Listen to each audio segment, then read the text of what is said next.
Best. Hallo, hier ist Kurfeld.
This Thursday night, Netters Network is bringing back previous guest and friend of the community, the tired midnight blogger himself, Curtis Selby. We'll catch up with him and find out what's been happening on his channel since we last talked to him. That's this Thursday night at 9 Central, 10 Eastern on Netters Network.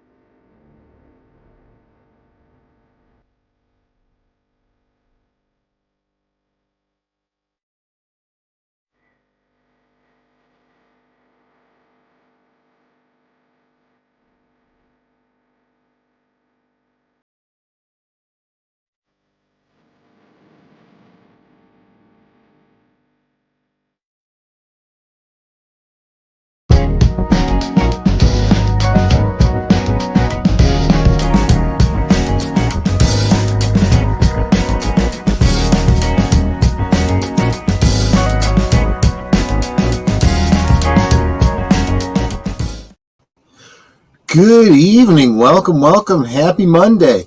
Yeah, I know. You probably having reactions to my icon, but we're going back to 1978. So, this was before he went completely insane. So let's just try to enjoy. Let's just try to enjoy this little throwback to summer gone by. Welcome to Monday Night at the Movies. End of summer celebration, double feature of two awesome summer films that are thematically linked in many ways. Corvette Summer and American Graffiti. I am, of course, your host, Troy Pacelli of Last Call, and so glad you could be here with me tonight. I am drinking my typical weekday drink, grapefruit soda, just because I got to work tomorrow. It's a school night. So anyway, and of course, my very lovely ticket taker and, let's face it, business manager behind the scenes, Annie Potts. I mean, Netter of Netters Network. How you doing, my dear? And what are you sipping on? I'm doing well, considering it's Monday. Mondays always seem to be the day where everything wants to go wrong. Yeah. Today actually wasn't bad. What was just kind of interesting is that we had bought a bunch of sugared sodas like Mountain Dew, RC and stuff for some friends that had come over because that's what they drink. Well, if they haven't been over for a couple of months, and it's like, you know what? I don't want this stuff just taking up room in our fridge. So I put it out the curb with a free sign. People would come by. They take one can. One can.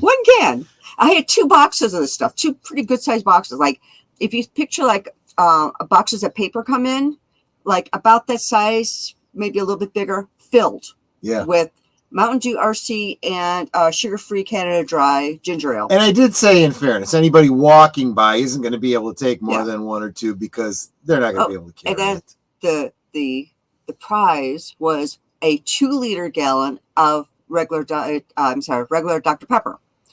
So I had these out at the curb. And I said, I'd see people go by, they'd stop, they'd take a can, maybe 2, and that was it. And I'm like, oh, come on, I want these things to go because, well, one, it's warm outside, and I don't know what happens to cans in extreme heat, so I was afraid of them exploding or something. And I was like, I want them to go because otherwise I'm just going to have to throw them out. And it's kind of a waste of money. I'd rather somebody drink them and enjoy them and drink them.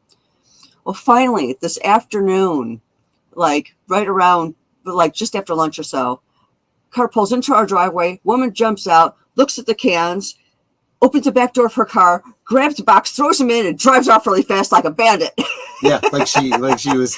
It says free. It's not like you're stealing anything. Exactly. There's a huge I'm sign. glad people were able to take it. And so I was just happy that they went to a good home. But it's amazing. You can put anything out at the curb with a free sign, and people will come by and take it like it's made of gold. Yep, absolutely. Yeah, and of course I am drinking right now my La Croix berry flavored sparkling water, which is just nice and cold, and I like that because I need something really cold to drink. You were thirsty. You needed something refreshing. And speaking of made of gold, let's say hi to all of our wonderful guests, starting with FKHC 2005, sometimes known as Tim. 8 at Mel's Drive-In, the Hollywood location from, I believe, the second feature, American Graffiti. That's awesome. That is awesome. What? No more American Graffiti, Troy? Well, no, yeah. It's a double feature tonight. It's first Corvette Summer and then American Graffiti. So I'll change my icon when we get there. And of course, howdy, Curtis. Curtis will be. You probably saw in the promos. Curtis will be joining Netter on Thursday Things on Netter's network. Well, as the name implies, on Thursday. So makes it easy for you to remember what day he's going to be on. Exactly. That's why this is Monday night at the movies. And hello to you too, Lady Miss. Thank you for the flowers, always encouraging, and the snacks. She's the one to see when you go to the lobby to get yourself a treat. And have a great rewatch, my friends. Thank you so much, Big Al. You are Osmo. And let's see. 2 ideas for films: Bedtime for Bonzo and Newt Rockney All-American. Brilliant idea. I like that, Tim. That is brilliant. Let's see. Which has Rondus Magnus, a.k.a. for those of you in Rio Linda, Ronald Reagan. Oh, yeah, Ronald Reagan. Exactly. Corvette Summer is rated M for morons, since you have to be one to like Mark Hamill. Well, remember, like I said, Mark Hamill, before he went completely insane. I mean, there's a lot of celebrities that I used to really like before they just completely lost their ever-loving minds. I used to like Alyssa Milano, for example. You know, cute girl, she's Italian. What's not to like, right? Okay, well, Hollywood sucked the brains out of her ears, so you know, what are you going to do? Hail, Connie. Welcome. The bird woman of YouTube. So glad to see you. Great hanging out with you last night or earlier this morning, or I guess maybe both, over on the other side of midnight on Deleted Scenes channel. And, of course, we got JPR PH1. Thank you so much for being here, John. You are Osmo. You absolutely are. Let's see. Okay, this is weird. I could swear I just said hello to 2 different people on my chat, and now I'm not seeing them because I always go back to make sure I didn't miss anybody. Yep. It's like, where to go? Curtis is dropping the membership icons, which unfortunately StreamYard can't show you for some reason. Don't know why. Don't know what to do about that. Oh, and of course I love you too, Netter of Netter's Network. Well, I hope so. Janice Zeal, welcome. Good to see you, my friend. Yes, a little bit of confusion. The Monday night is, of course, the Monday night at the movies. Friday night is Last Call. Hope to see you here whenever you can be here. Let's see. Who else? I don't want to miss nobody. And of course, Nate. Geek Flag with Nate Knows, 1973. We can separate the art from the artist. Yeah, I should hope so. Within reason. I mean, I won't see a Jane Fonda film, period. You know, that's just, well, I take that back. I will watch Cat Ballou, but that's because Lee Marvin kind of balances it out, you know. And did I miss Enigma? Yes, I did. Yes, I'm sorry I missed you, Enigma Severus. I just, sometimes your eye just goes right over a comment. And PJ, business manager of the channel, Orville Nation, welcome. So good to see you, my friend. I totally get what you mean about your eye going over a thing, because so many times I will see Connie Clary and then Curtis Selby in the chat, like next to each other, and I think I've said hello to both of them because they're both C's. Yeah. Not to mention the days go, blend into each other. So I just saw you on the last stream and I thought I said hi to you. I might have overlooked you because I thought I said hi to you earlier. Don't take it personally. And Shrek PMC, welcome. So glad you did stop in. I don't know if you've seen these films before. Well, we'll talk about the films in just a second. Let me finish saying hi to everyone, including Lester San Jose, the Skeptic Tank, hoping to stay for both movies. I will get started just as soon as I can, just to keep y'all with us as late as you can, so you can see as much of the films as possible. Yeah, lovely Marvin. He's awesome. Happy birthday to you. Happy birthday to you. Happy birthday, dear Frankie. Happy birthday to you. That's the only reason I love Cat Ballou. I can overlook the fact that Jane Fonda's even in the damn movie. Samuel Proctor, hello, welcome. Jane Fonda's a bitch, and that is me being clean. That is absolutely fair. I am not Fonda Hanoi Jane. And then he drops the picture of Hanoi Jane in the Cosme. The memes have already started. And Enigma Ever saying hi, making sure we don't miss them. And I think we are all caught up. So 1978, Corvette Summer. Somebody in the chat correct me. Those of you who know the history and the trivia a little better than I am. I want to say 78. 78 was, of course, after Star Wars, but before Empire Strikes Back. A little bit confused there. I also remember the news that he had been in a car accident, kind of blending together with, having just seen or was going to see Corvette Summer. So I think in my mind, I kind of associated that the car accident had something to do with this movie, which I have subsequently found out it absolutely didn't. Yes, 1980 was Empire, so this was literally in between the two. Yep.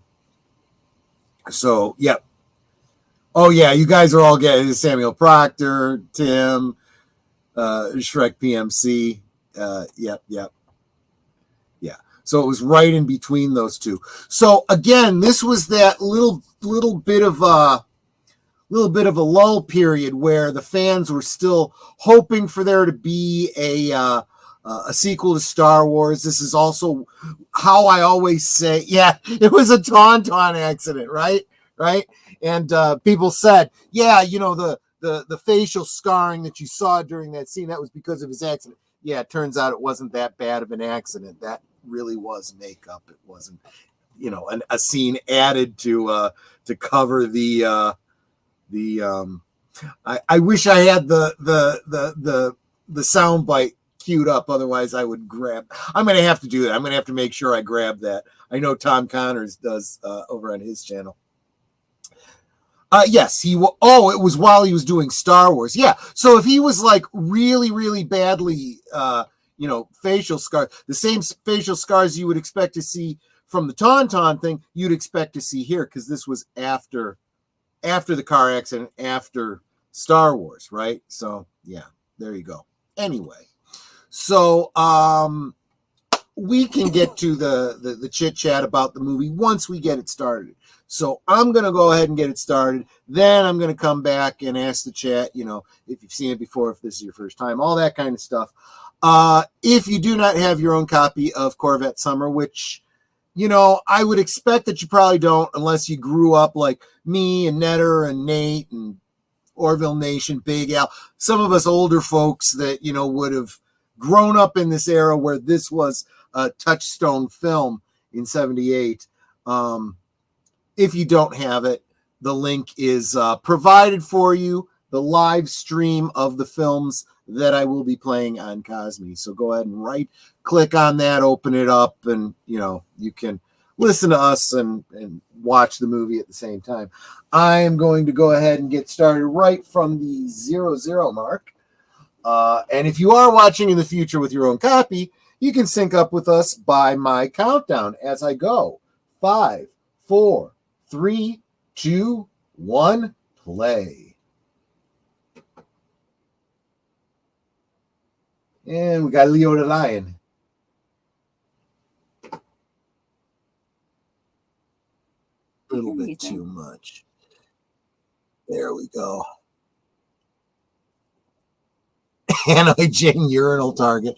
Someone should print those on those soap cakes.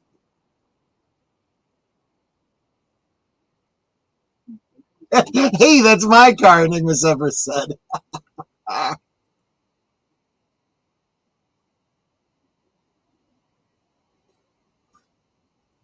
So, yes, like I said, love to know who has seen this movie before, who hasn't, and I got to get the cursor off the screen. It's like I've seen it at least twice. I know I saw it in the theaters, and I'm pretty sure I also saw it then like on cable, like years later. I know I saw it in theaters because this was after Star Wars. This was Mark Hamill, and it was rated PG, so I was supposed to be able to see this movie. Although I think the content might be more PG-13 because PG was a little bit wider breadth back in the 70s. Is the ginger, is that Danny Bonaducci? May have been. I'd have to see him again. He was right behind the shop. Although, you know what? I guess I could just look at the IMDb listing. Yes, it was. He plays Coots. A little red Corvette. Yes. Yes, this is a little red Corvette.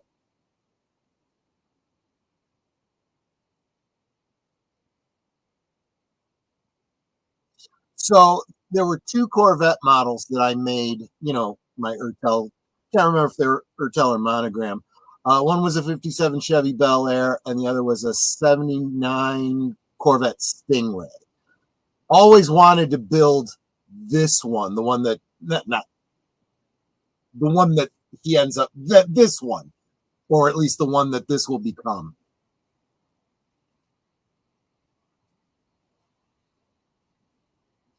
Yeah, my 79 was the one that I made was a stock. This is a very customized.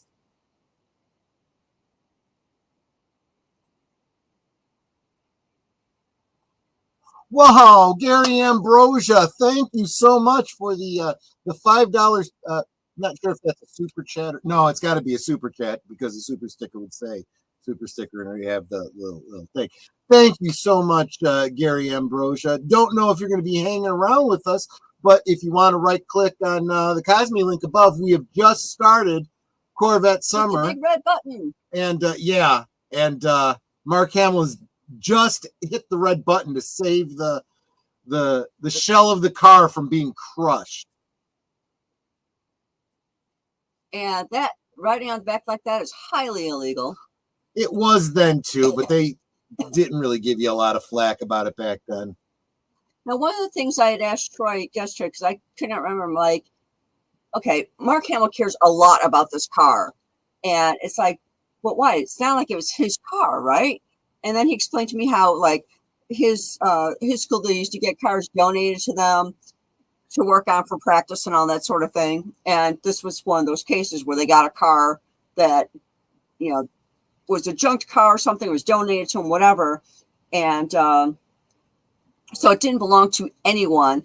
But if they fixed it up and sold it, then the proceeds would go right back into the school for the shop class. I was telling her that our class project was to rebuild a Chevy V8, and it was like a brand new engine by the time we were done with it. It was beautiful, and it was just a big thrill to see the thing turn over. And I was told that they were going to sell it, and the money was going to go back into the shop fund. You could tell he's really into cars because he's like, "Who are you out with tonight?" She goes, "Oh, it's this guy." He goes, "Yeah, it sounds like his water pump's going. He needs to check that." Yeah, exactly. He's a gearhead. Yeah, he doesn't care about the guy. He's listening to the car, and he can instantly detect what's going on there. Of course, him sitting there with the particular clothes he's wearing and that hat, he looks middle-aged before his time. Yeah, I guess. Hey, Jesse Green, welcome. Yeah.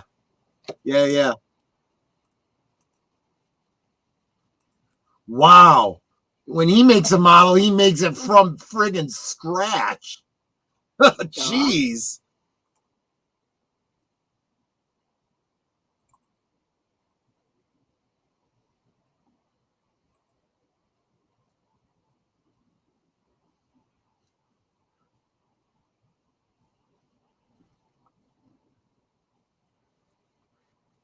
Yeah, see, getting donations and whatnot, because it's a school, right? Yeah, they absolutely do, Tim. We've mentioned before we live next door to the Streamwood High School, and literally the shop class is across a driveway from us. We can literally see into their bays from our kitchen.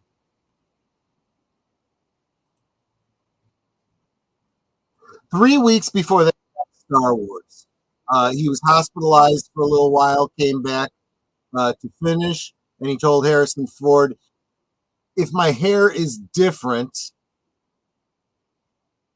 and he's probably typing the next part.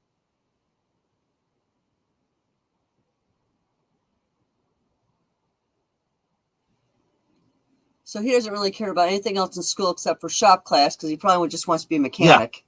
Yeah, he just loves cars.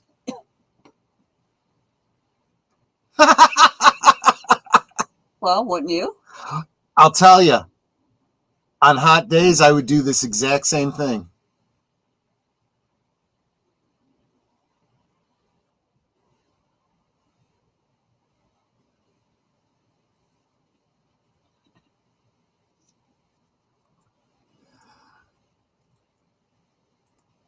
Okay, no worries, Nate. I understand.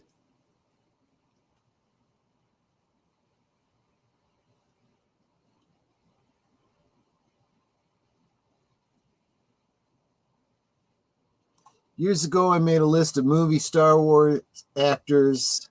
We're in before Star Wars. I think I missed this one. Yeah. Well, this wasn't before Star Wars. This was after Star Wars, but before Empire.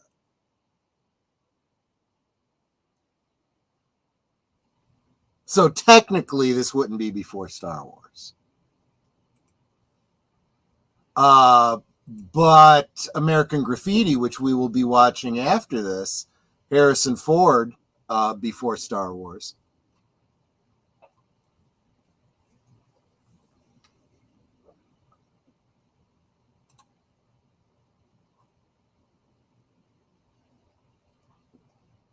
Let's see here.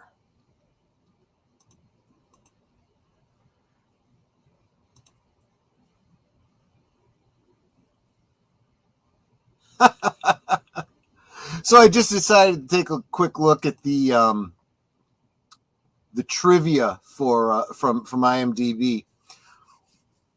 Wayne's chain-wielding employee is shown reading a comic book while Kenny is, this is a little bit of a spoiler, locked up in a storeroom. This comes later in the movie. The comic is actually the first issue of Marvel's Star Wars adaptation.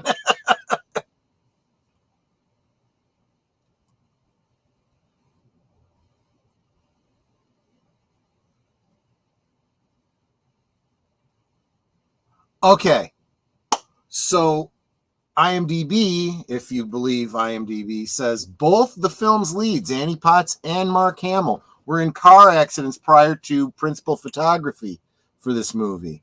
Potts got pins in her legs while Hamill got a broken nose.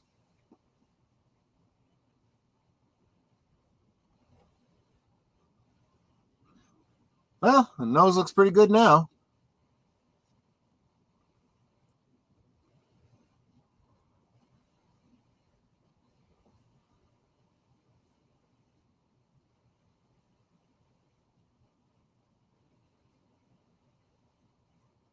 That's J and B. Yep.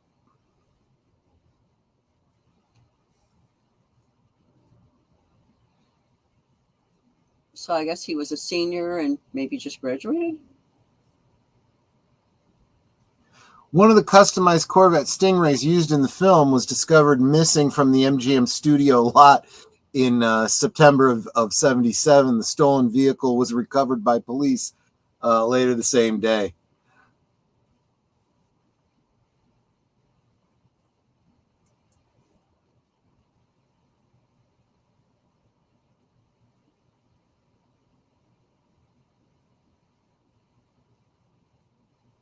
I mean, he looks old there. Yeah.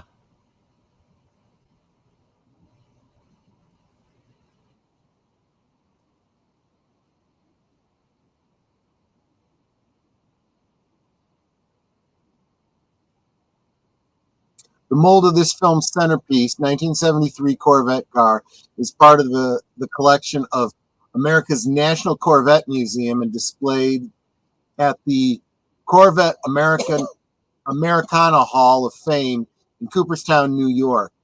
The museum also screens this movie regularly. God, that's beautiful. Well, the school could make a lot of money off this car. Yes.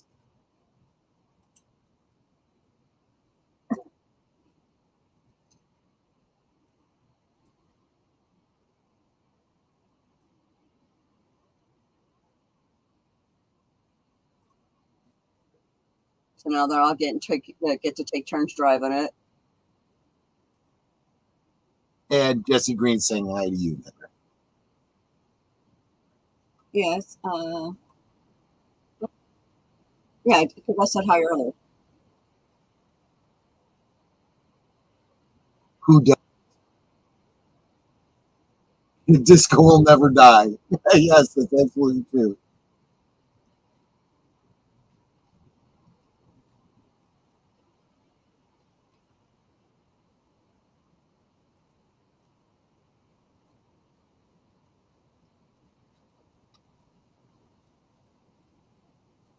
I'm warning you. But everyone in the class is like, come on, go. Well, he's not driving it. The other guy is. Doesn't matter. He's telling them they've got to come back, and they're saying, no, we're going to race. And the class is going, yes, race. I don't want characters to do that. I never saw the purpose of it. Because it's fun and they can. That would make me sick. Yeah.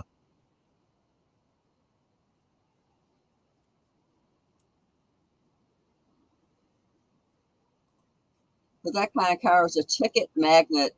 Yep. Oh, I guess he was driving. No, wait. Yeah, okay. So I guess on the Corvette, it's on the passenger side that you drive, not the driver's side that you drive. It's not supposed backwards. To be. Unless this movie's in reverse. Or nope. Yeah, flipped. Nope, because then every word you see in the background would be reversed. And then that would tell me I have an encoding problem on my DVD ripper. Oh!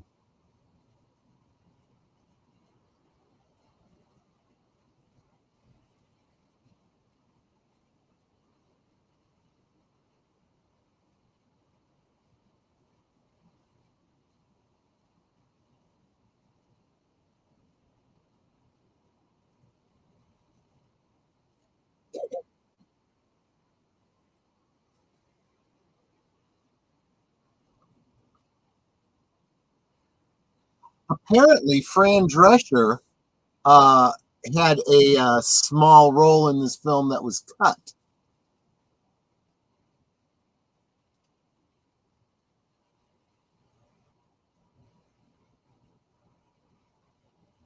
So apparently he's known for not taking the keys out of the car when he drives. Which is a brilliant way to get it stolen.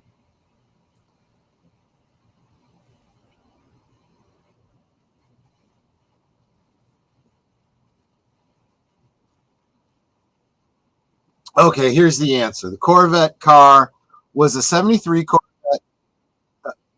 Chevrolet Corvette Stingray, converted to right-hand drive so that Mark Hamill could hang out the curbside window looking at the ladies. The car was also painted candy apple, metal flake, and given superior mags, clamshell hood, Gabriel shocks, mercury tubes, side pipes, and flames painted on the body.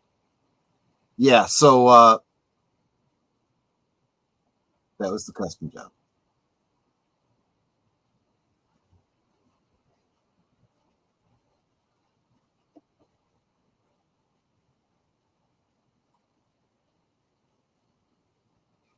I love that look of dejection. It's like a friend just died, you know?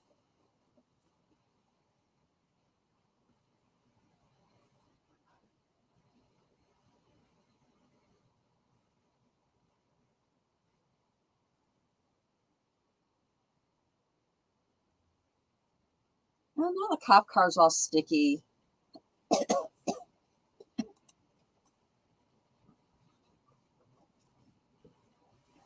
Hey, DJ Play Nice. Thank you so much for stopping in. You are wonderful.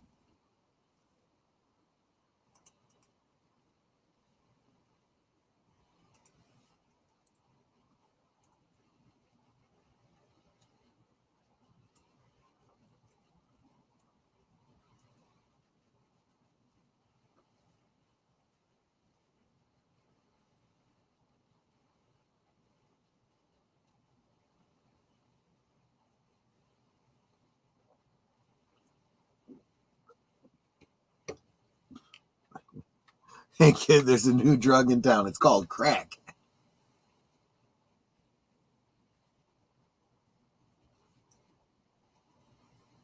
Come on, get happy. Yeah, exactly.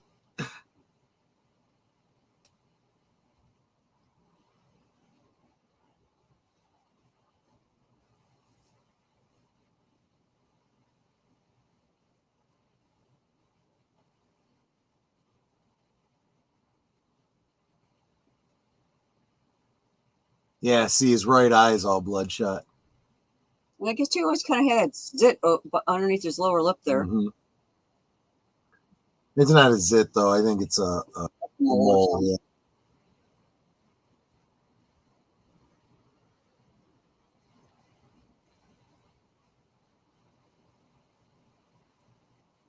Hey, Tim Hayes, how you doing, my friend?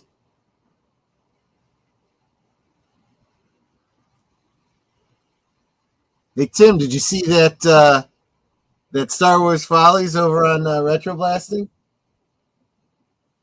The rest of y'all get to see it in a day or two, I think.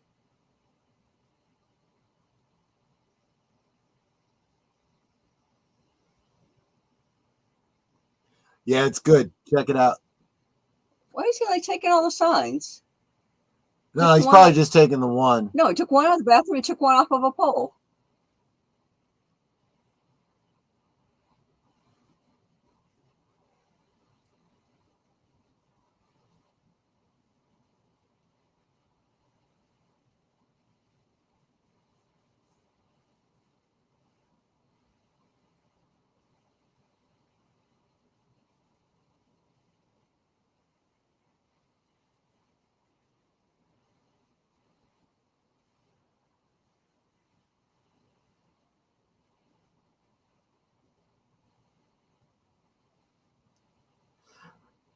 And now I get a chance to say hi to Rod Thunderheart. Welcome, my friend. Good to see you. Should put his name up just so you have proof that I'm not just saying it because I enjoy saying it, because I do.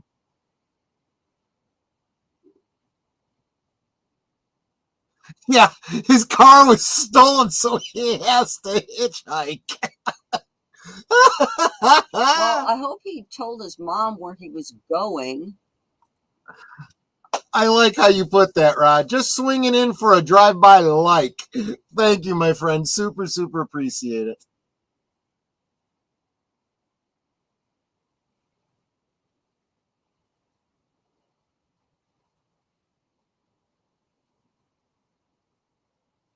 He's like, is this going to pop up again or what? Yes, it will once you get in. I never saw the point of that. Okay, what year was this? It was released in 78. Okay, so this was the 70s.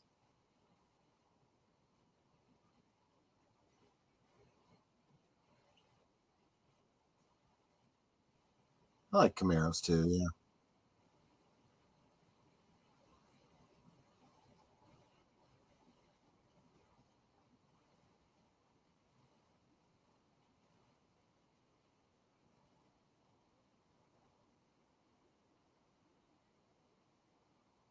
I know, right?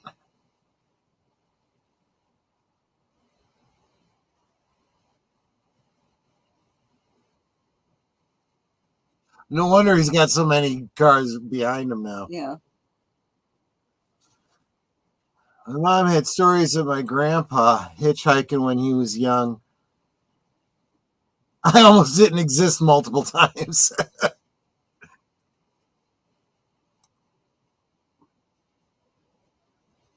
You don't even have to stop at 15 miles an hour. I can get out while you're still moving.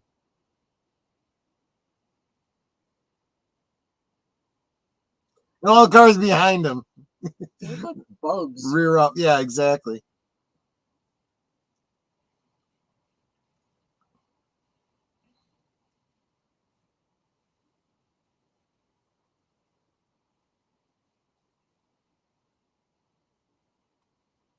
Got to dig the potatoes. Understood, Rod. Take care.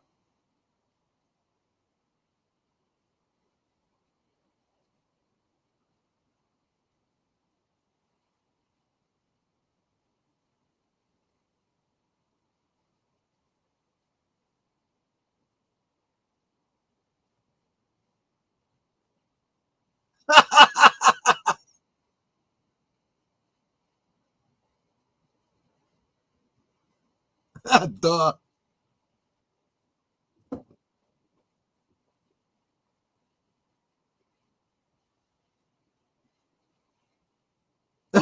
Something.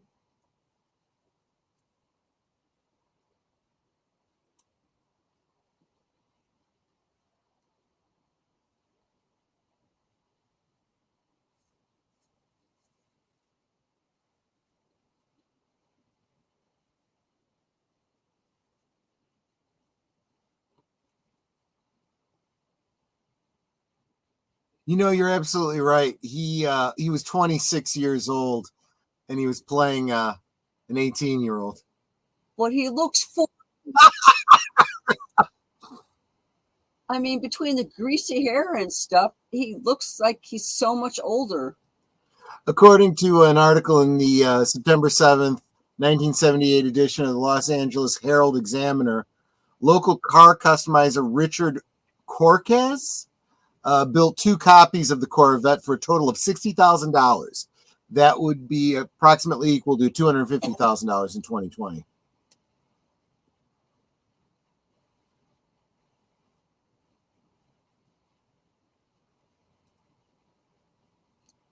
Novelization for this book or for this movie was called Corvette Summer, a Fiberglass Romance.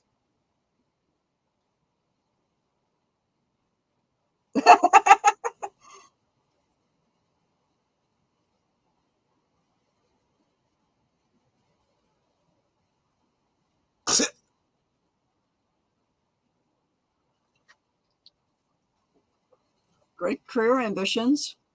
Well, at what point do you go from amateur to pro when you start taking money? No, I'm thinking it's the amount of money. Maybe. Where you go from $10 a when job. You unionize. Yeah. When you go from $10 a hand job to $100 a hand job.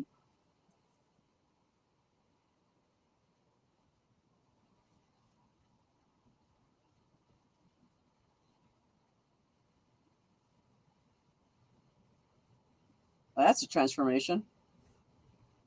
I know, right?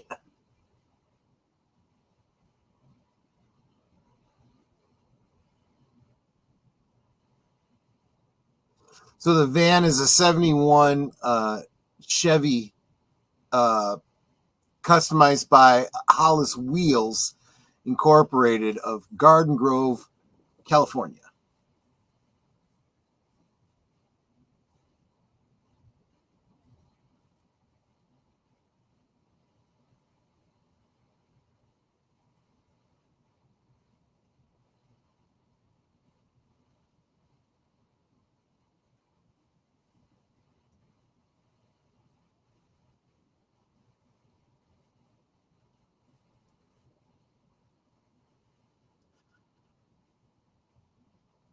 Annie Potts revealed on Instagram that a poster of this film hangs on the set of Young Sheldon for the illegal backroom casino that her character Meemaw runs.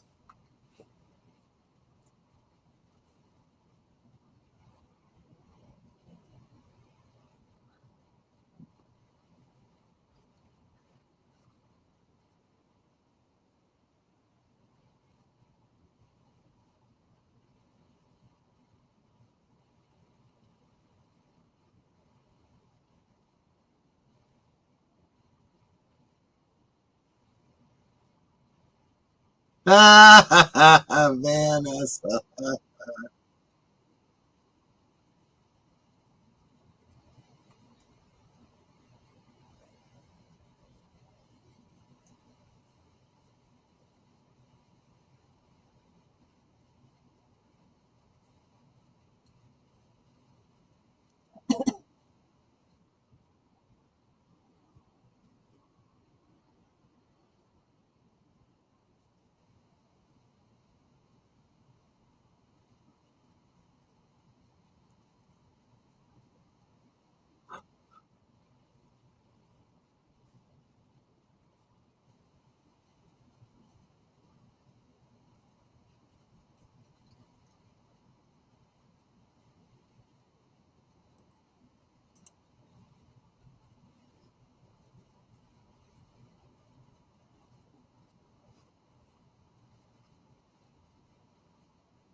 I mean, what's he going to do? Is he going to go to like every hotel on the strip? I mean, I guess the strip isn't that. It's not that huge. Big. Yeah. You can walk from one end of it to the other.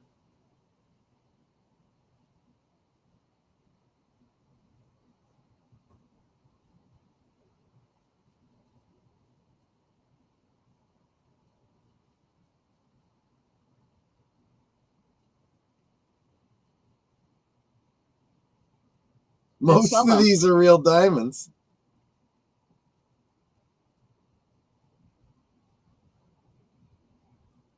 He's trying to steal his wallet. He just stole his wallet. Yep. Which sucks. He's just too damn naive for his own good. DJ says, wish I could have been in tonight. Corvette Summer was this 10-year-old's favorite movie for months. Epic 70s metal flake. Yeah, this is a brilliant film. I mean, it didn't do well. It flopped, but it's a much better film than. I mean, I think there was a marketing issue with it. I really don't think they promoted it the way they should. There's a lot of 70s cheese to it, and I think that as we were going into the 80s, that was starting to become passe. And that's not it. That's not a Corvette.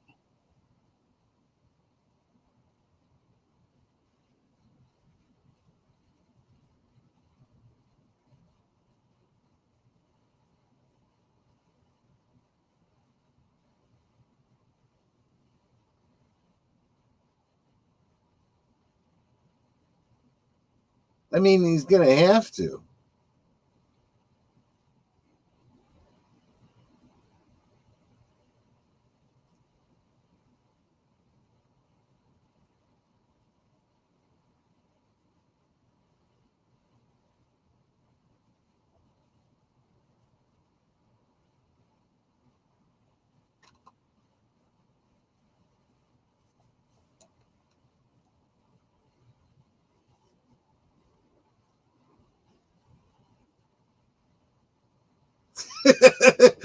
Let me tell you, back in old WWII, Annie Potts gives it legs past original release almost as much as Hamill star power. Yeah, exactly.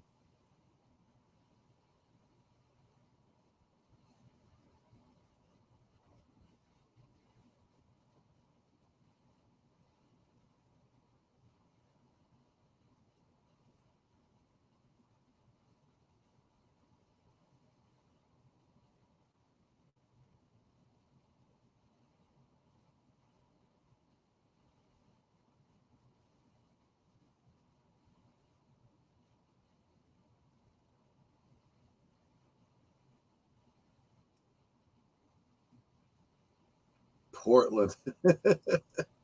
His empty drink cup just fell over. Yeah.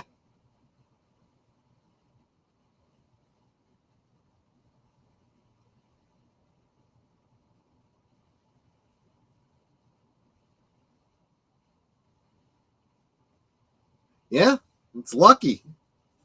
Maybe you bet with it, make some money. Was Annie Potts in Pretty in Pink? I don't remember. Alexa, was Annie Potts in Pretty in Pink? I could just check on IMDb. Yes. Annie Potts is known for Ghostbusters, Toy Story 4, Pretty in Pink, and Designing Women. Oh, yeah, she wasn't Designing Women.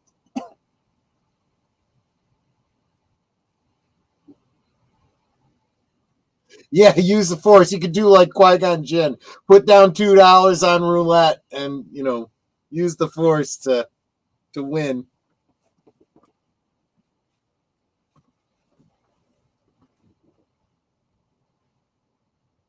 Dodge trucks are ram tough.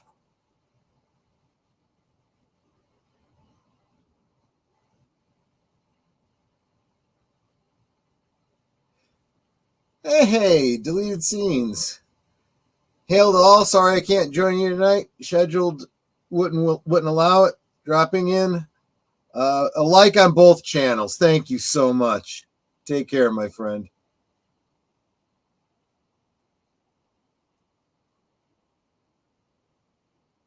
Oh.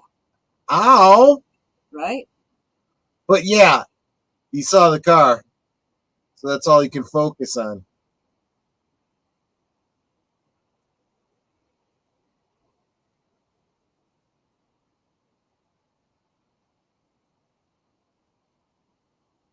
I mean, what's he going to do to get it back? Beat the hell out of the guy?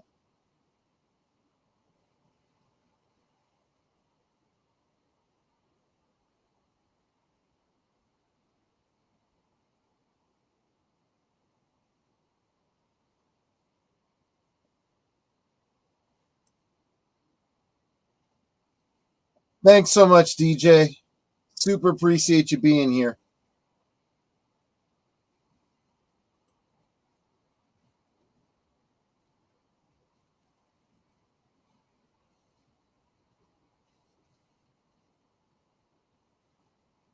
Well, that's kind of smart. Get a bird's eye view. Turn around. Son of a... Well, at least now he knows what direction it's going in.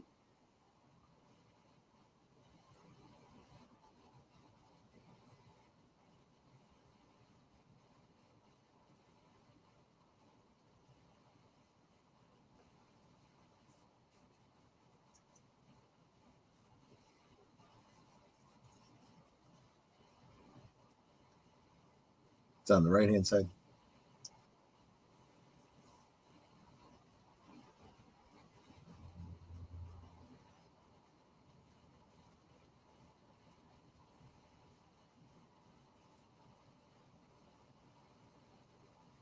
Yeah. I don't know what it was in the 70s, but these days, I don't know. Another Corvette. It's a silver one.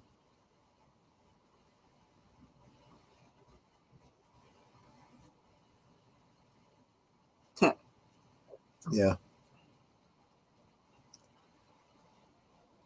Corvette, Firebird.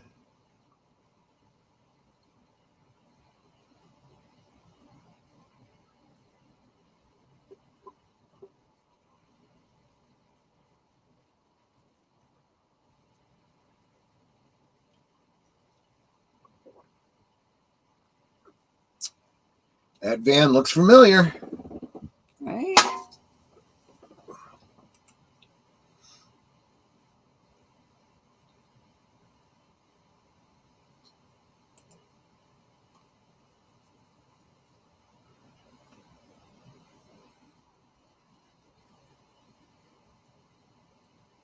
His boots untied.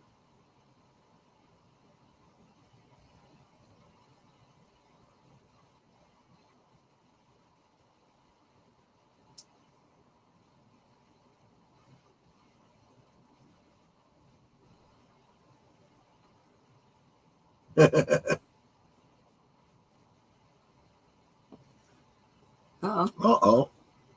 That's on my end. Don't know what happened. Hold on, guys.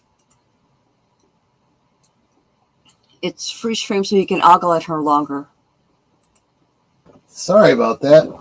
Don't know what happened.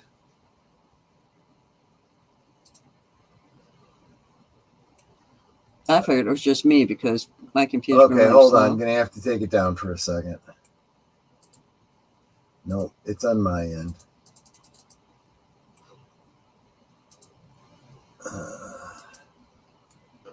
Let me restart it.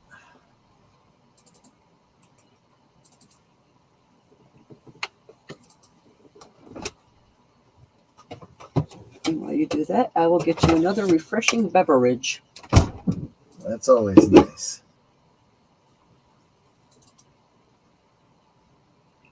Bear with me, folks. A little bit of technical difficulties beyond my control.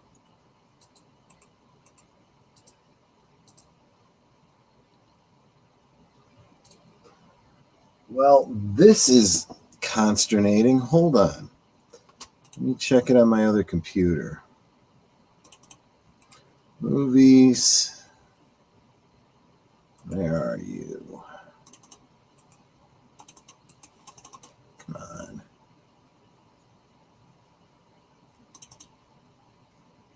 Corvette Summer.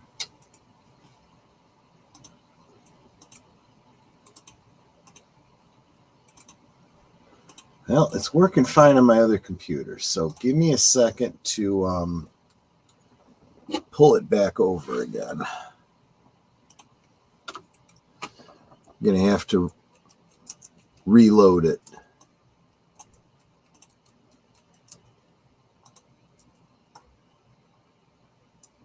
Bear with me, folks. Technical difficulties. These things happen sometimes. Yes, it does. You know, it's these 1978 movies. They don't make them like that anymore. Let me just clear this off of here.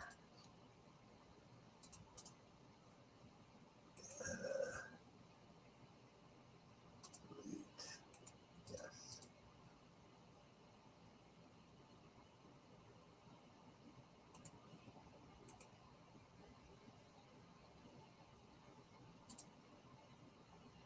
Just talk amongst yourselves. I'm at 26%, copying it over.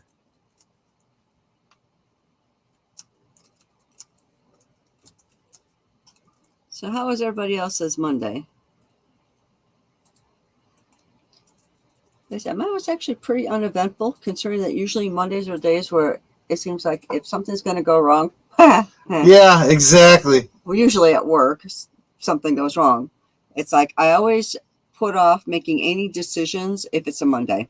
It's like, nope, I'll wait till Tuesday. I'll do it any other day of the week, but I won't do it on a Monday because something's guaranteed to just go all foobar. You don't want to do it on a Friday, though. Just kind of restrict yourself to Tuesday through Thursday. I'm just saying. Oh, yeah. I didn't tell you that. What? Apparently, my company has these town halls every once in a while. Well, apparently, at one of the town halls, after they finished everything, people can hang out for a little while and socialize. Why? I don't know why they'd want to. But apparently, somebody was talking about a drink. Didn't give the name of the drink, but they gave the ingredients. So I've got all the ingredients for you. And one of them is George Dickel whiskey. We were just looking at that when we were at the, what do you call it, just recently? Yes, plus we have George Dickel bottles at the back of our bar. Yes, we do, but those are the special commemorative ones that double as Saurian brandy. Yes, they do. 78%. We're getting there. Gives me an opportunity to grab myself a snack. Here, there's a snack cup. We actually have snack cups. This way, we're not overindulging in our snacks. So, there you go. Oh. Those are for you. Oh, I like the silver one. That one's an size. This one's an size? Yes. Those are snacks being poured out. Clunk, clunk, clunk. Okay, that's enough. I don't need that much. I'm filling it for you. We are currently snacking on, what is this? Cheez-Its. Cheez-Its, bacon, and cheddar. It's a duos. Cheez-Its is another Ghostbusters connection. Yes. And okay. I'm going to put a little clip on this so they don't get all the silver. Taking it over to the other computer. Come on, Corvette Summer. There you are.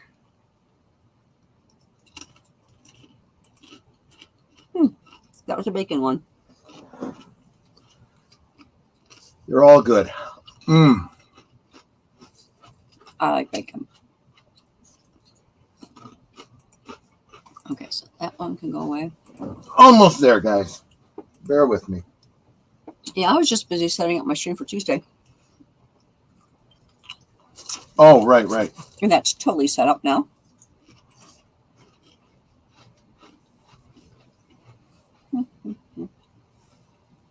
Well, that's why I get you the link as early as I can so that you're not doing like Boomer and showing up at the last minute. Well, don't you set up his for him? No. Oh, I can only do that when it's my own stream. Oh, okay.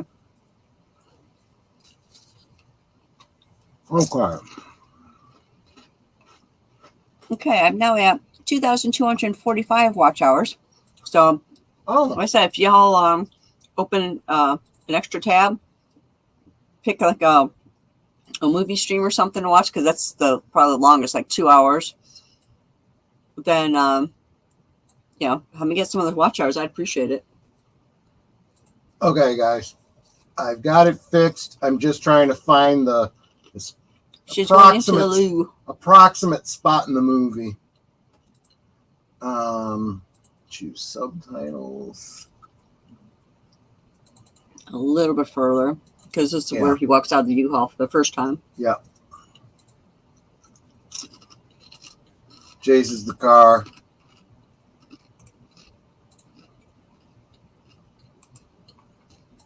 Talks to the cop. Sees the Steals silver the pastries. Talks to Vanessa. Okay. Right. Let me back up 10 seconds. Okay.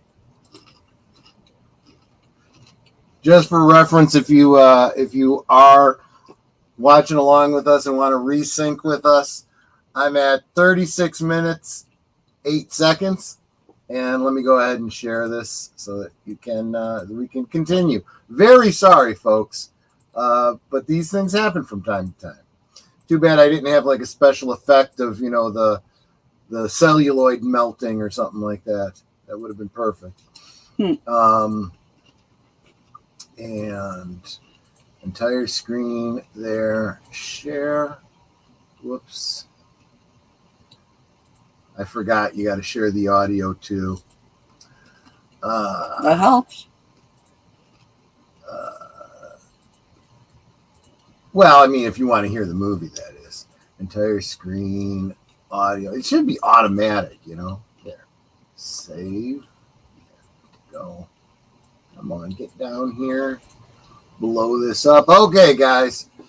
I apologize, but we'll get going right now again in 5, 4, 3, 2, 1, play. What the heck? Maybe not.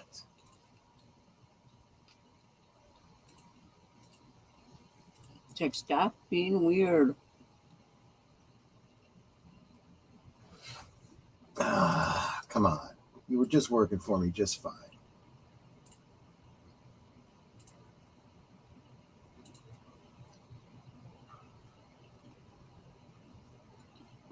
Hold on. Sorry. I know now that the file works fine. I just must be having a computer problem. Let me see here.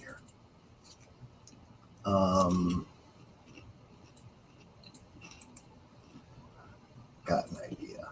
Is that? Yeah, that could be it too. Okay. Delete those.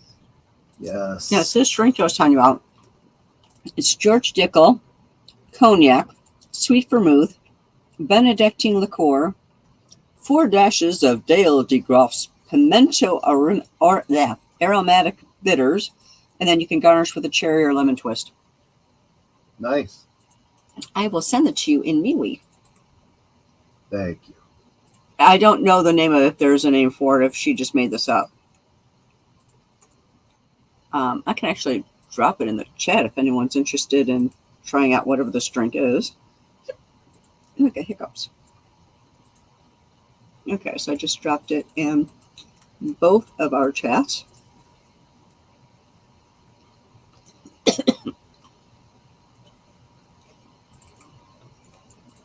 All right. So 20. Click to share. Entire screen with sound. Share.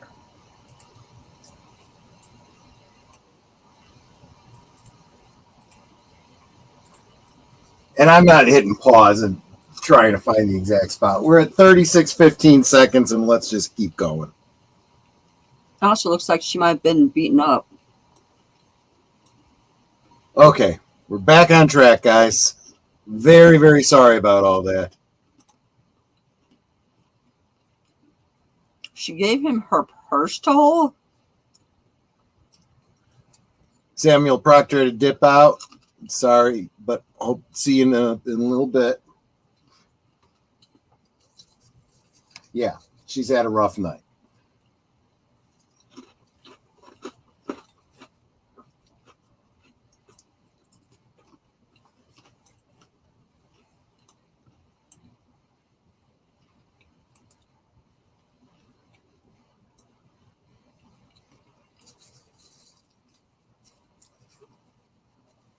How you doing?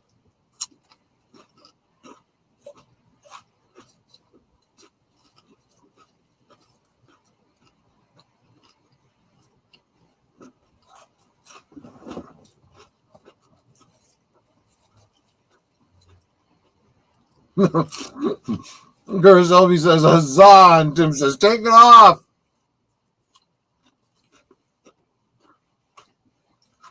You heading out, Tim? Okay. Thanks so much for hanging out with us.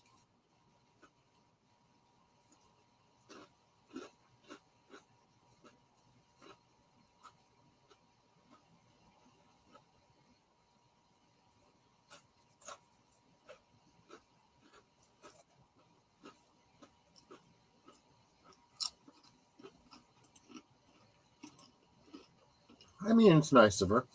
I get my gear first. Right.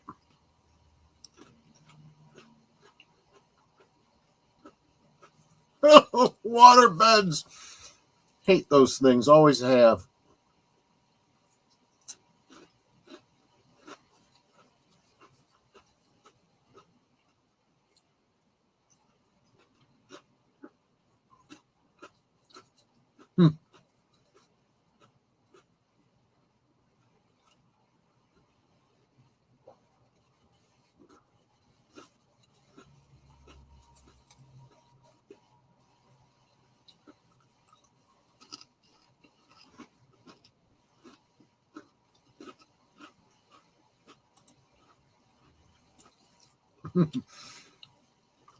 Now Curtis is saying hi over on your channel.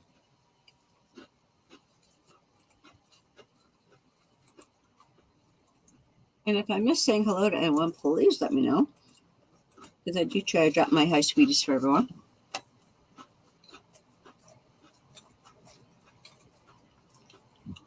Cute, Tim.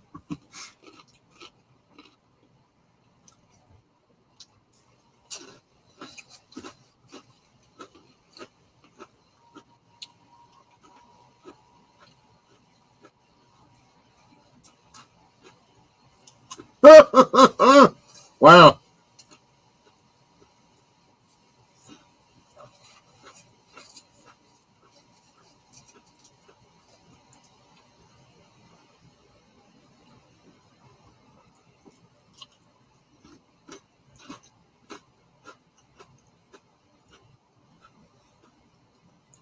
She cleans up pretty good.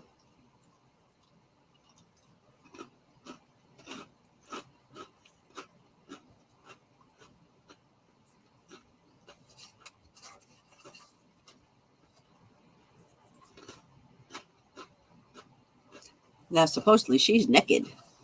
Yeah.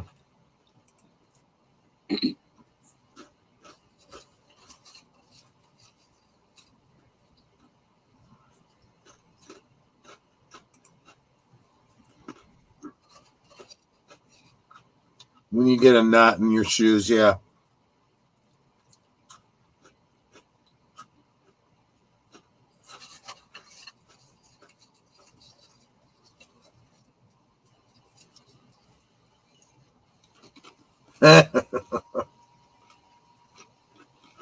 She figured it out.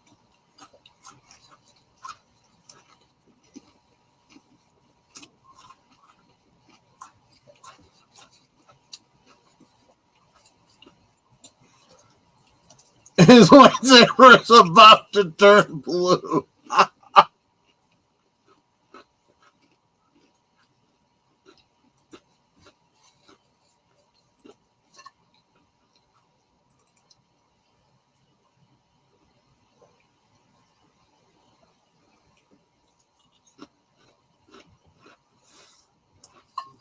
Reach out with your feelings.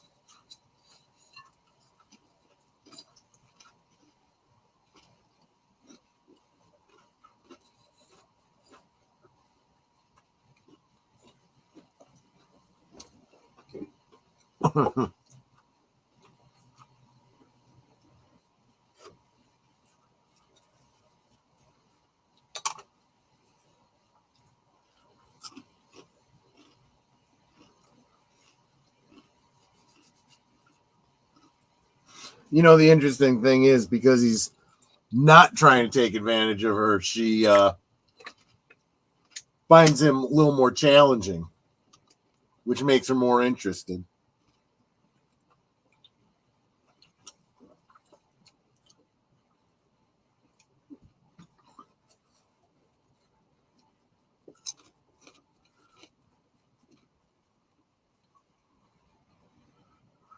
Well, I mean,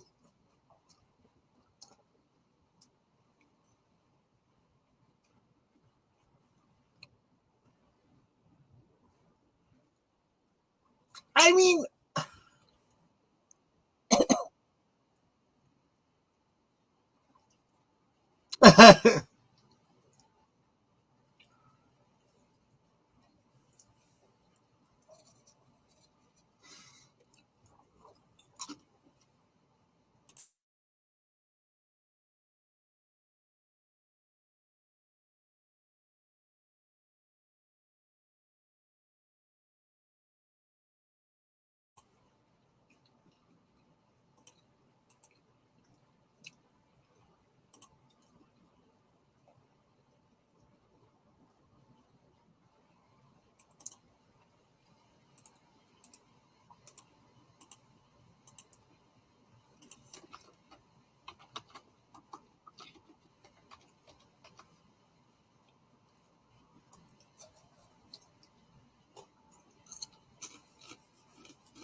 Plop, plop, fizz, fizz. Oh, what a relief it is.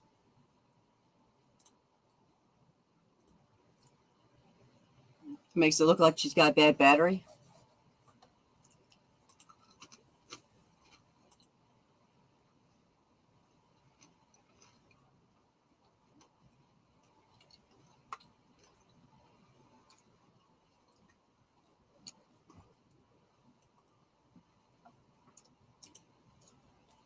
He's not going to take advantage of a mom with 3 kids. I know, right?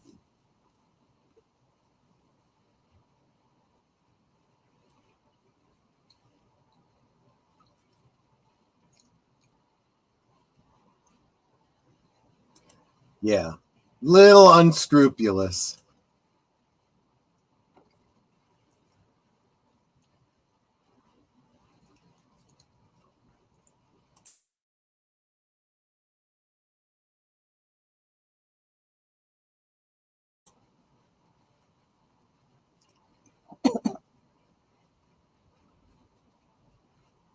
She's ripping you guys off.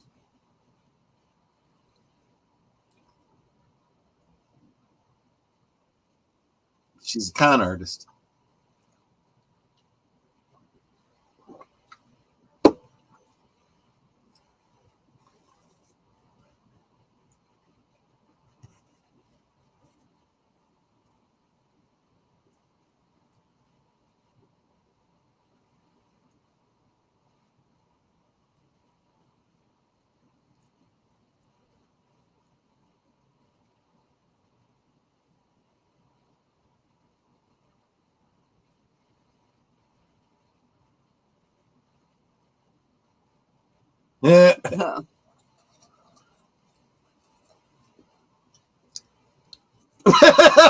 You're unemployed. No kidding.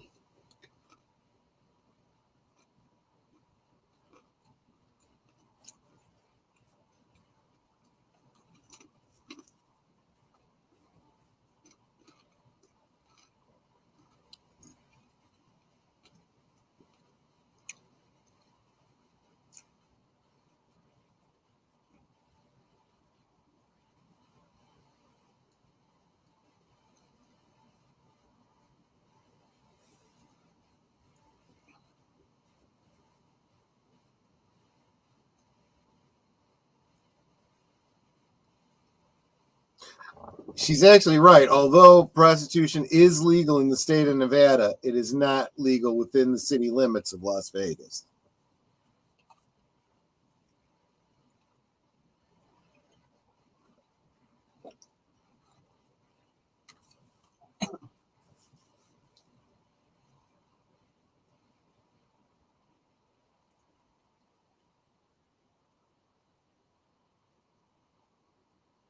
There's the car. I love how, just when the story needs to move along, he sees the car again.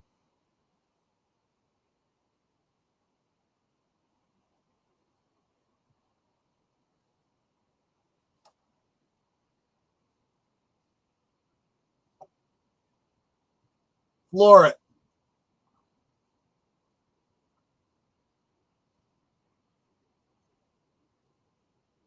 Close the door.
Nevada plates.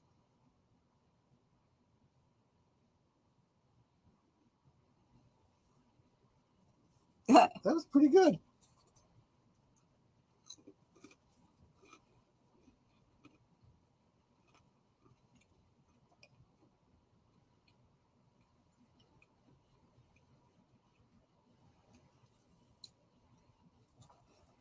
Well, of course they did. It's a stolen car.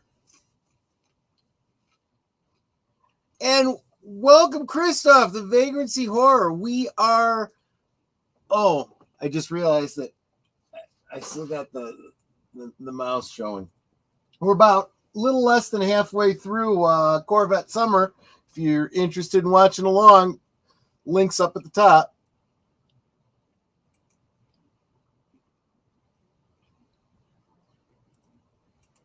So, if you drink the booze and then you drink orange juice and it mixes in your stomach, is that still a screwdriver?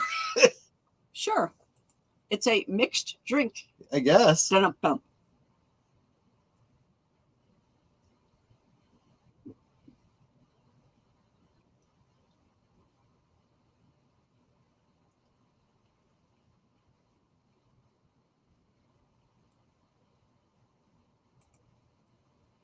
Yeah, he's different, all right. Yeah.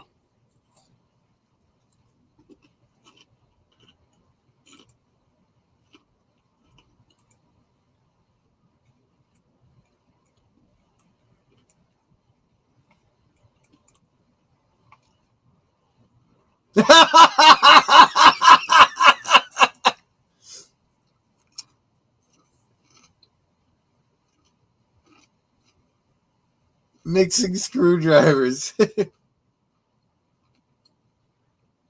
Not from that bottle. The other one's got the vitamin C.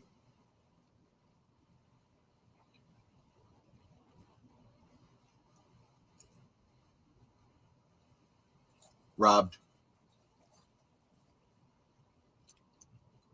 Well, okay.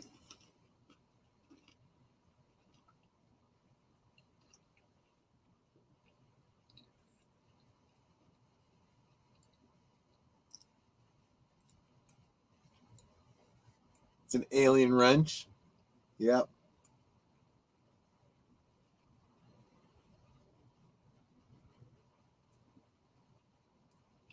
Oh. Those are boobs.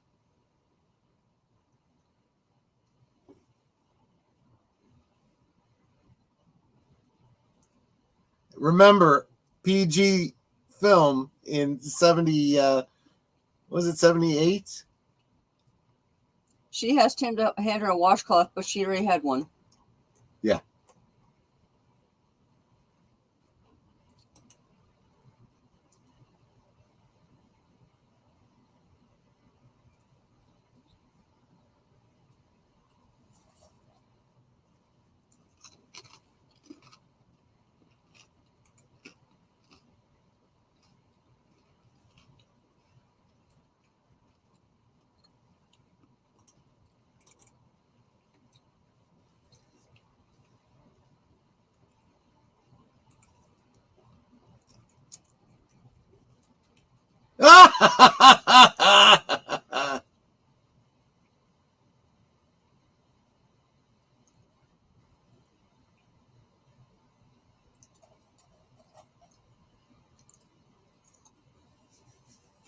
You didn't get consent.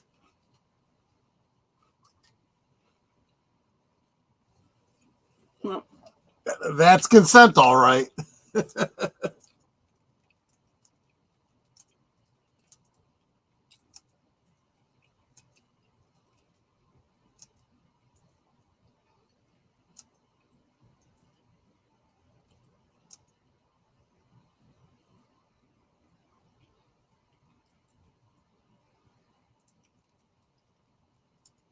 She hung up the $2.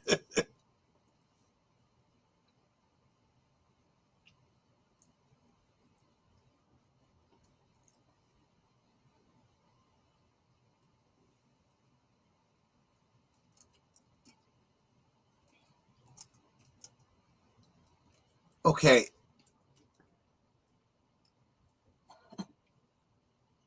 I mean, it's kind of sweet in a kind of sad way.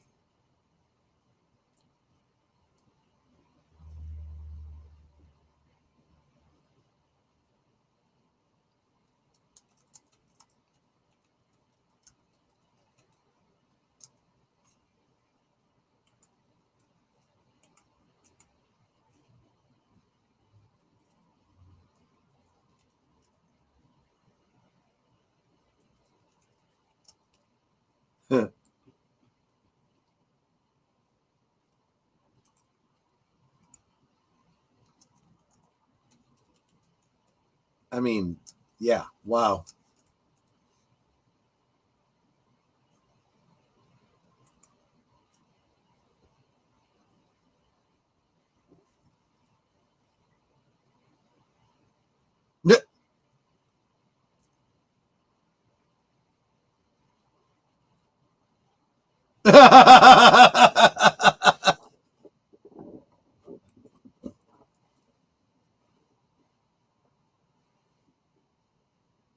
Yeah, nobody knows the words after that.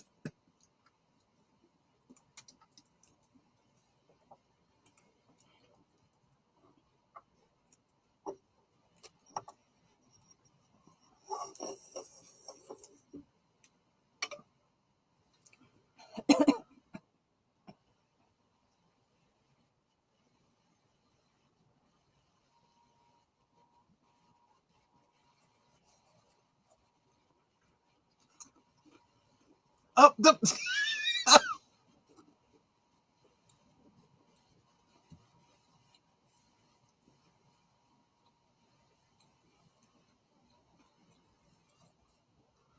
wow.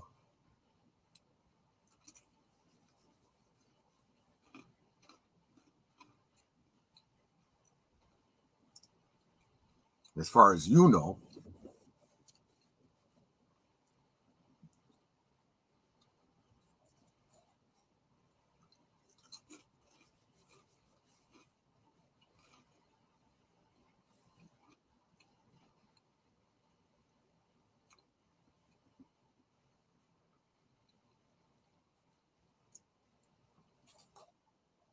Yeah, really. It's like,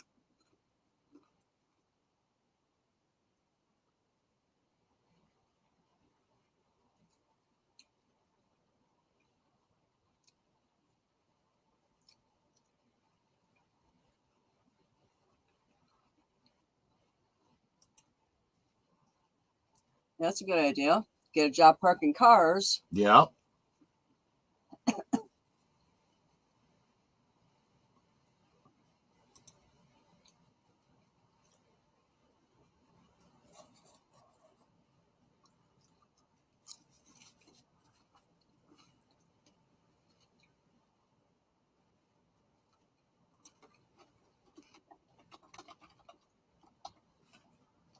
It's a desert.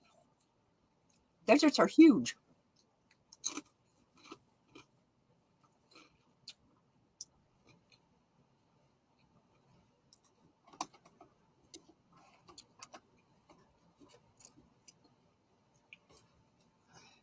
You know, when he was dressed up like, in the blue suit for parking cars, he looked like Bjorn, what's his name? Bjorn Ulvaeus, um, of ABBA. Of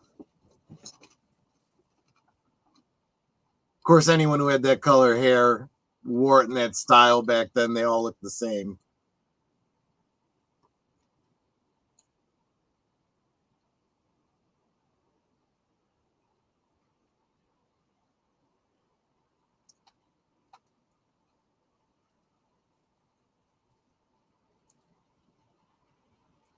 Yeah, and he happens to be the car thief. See, if the kid just turned around. Yeah.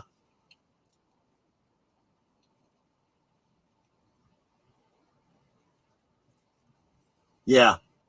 Now the car thief knows more than he does.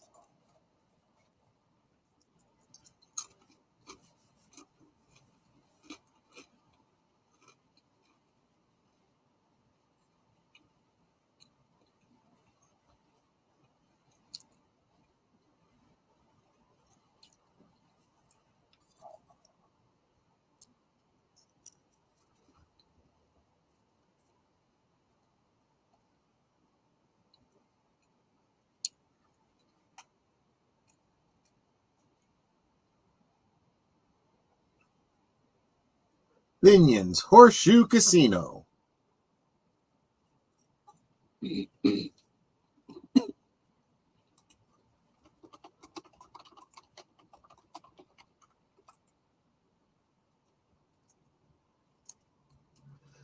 So this is 78. That means the Sands was still up.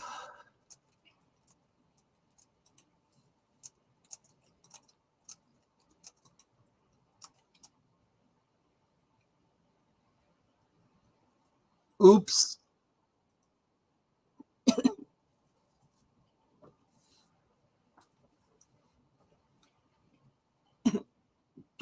Oh my gosh.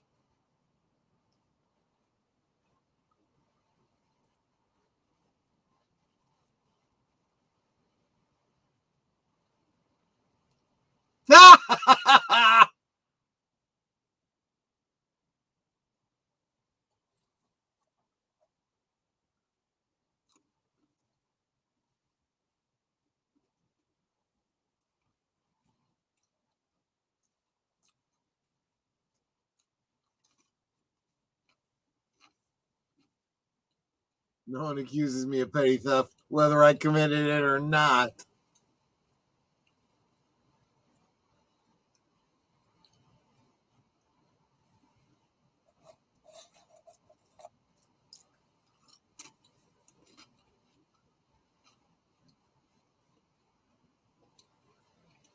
I suppose it's a strategy.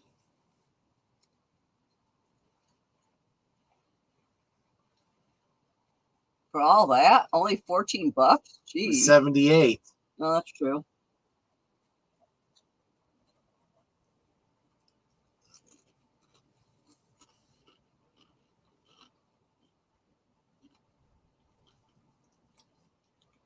A little bit.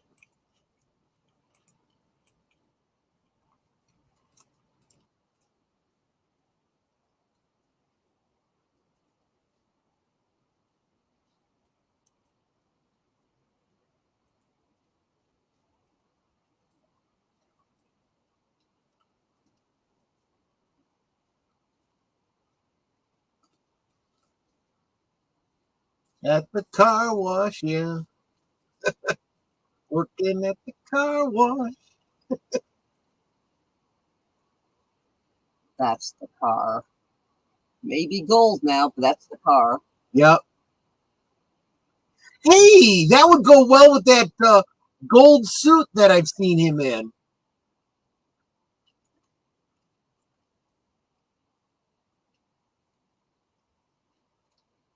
Yeah, there's no doubt.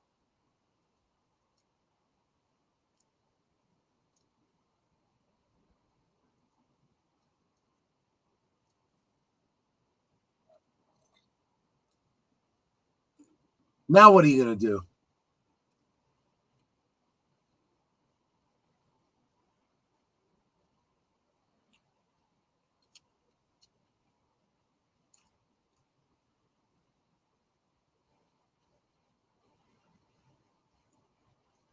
Oh, he's a replicant. Watch it.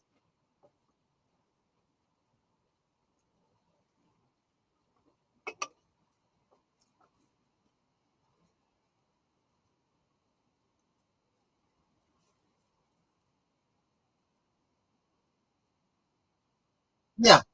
How did you think that was going to go? Right? Control. You must learn control.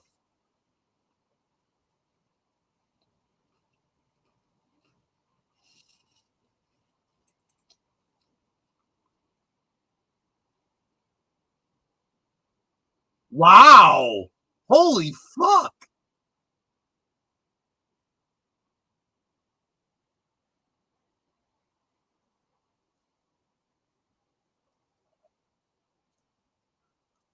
He's going to try catching a Corvette on a 10 speed.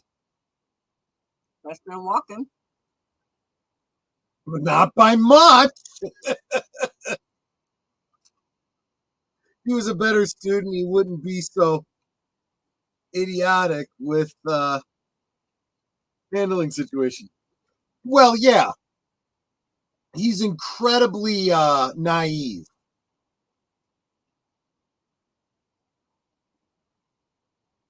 He doesn't know anything except cars. Come on, pull a Marty McFly. There you go. Oh, well.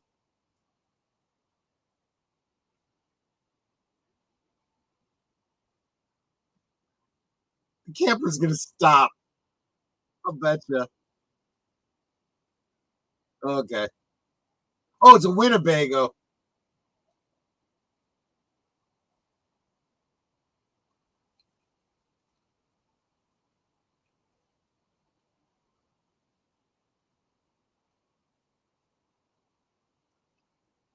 Oh, very good. Look, Blue.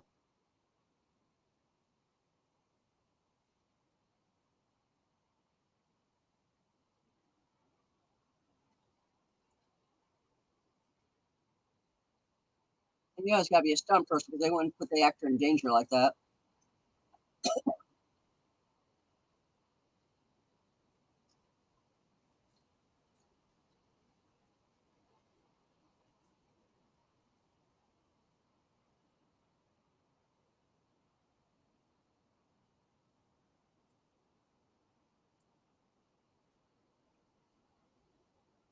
Oops.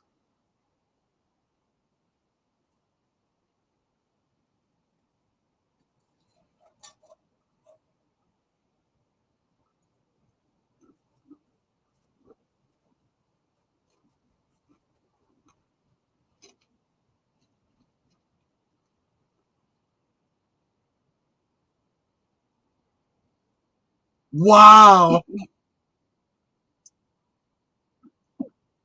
Oh, geez.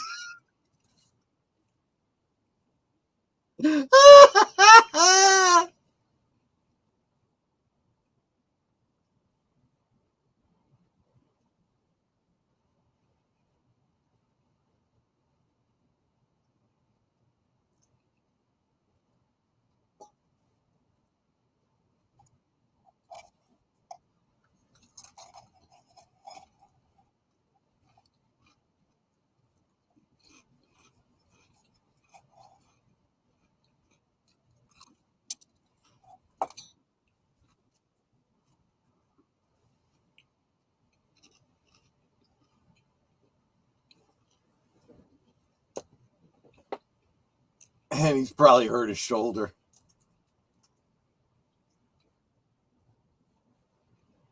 Anyway, that comic book was Star Wars #1.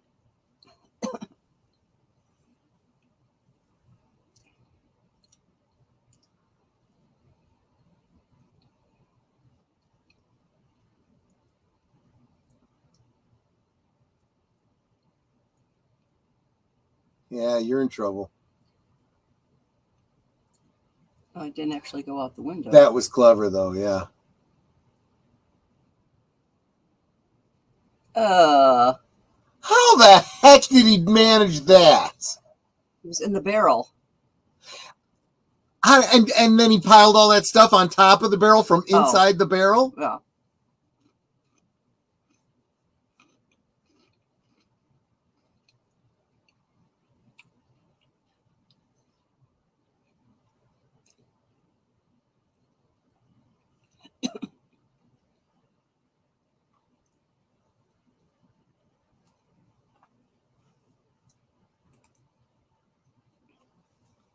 Have you seen a guy walking around here covered in motor oil? Oh, yeah, he just follows the footprints and the dripping.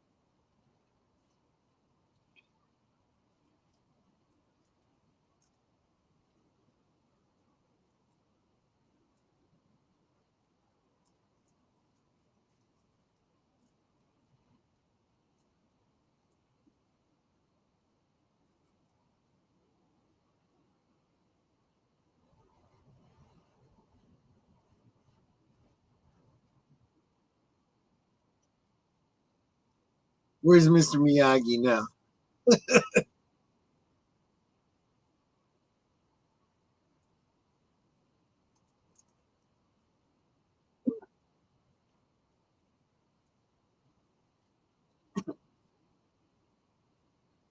Go on, pull out your lightsaber.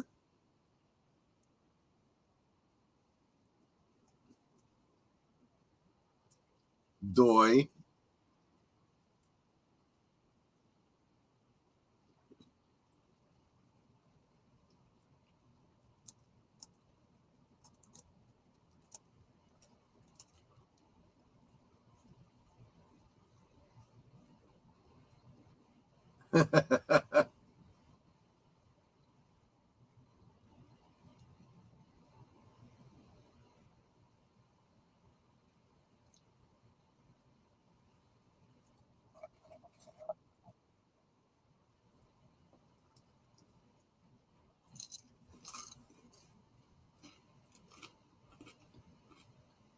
Maybe.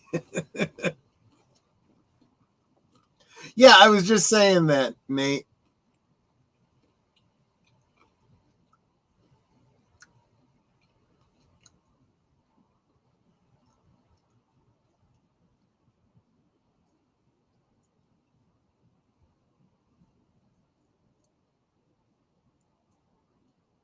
Washing him in the car wash. I noticed when she's doing his butt, he put his hands back there because I'm sure that pressure is. Wait, I had it set on wax.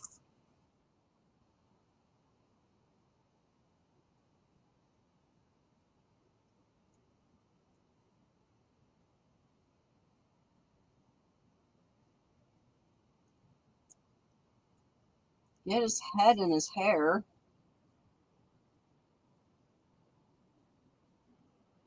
We'll get his face now.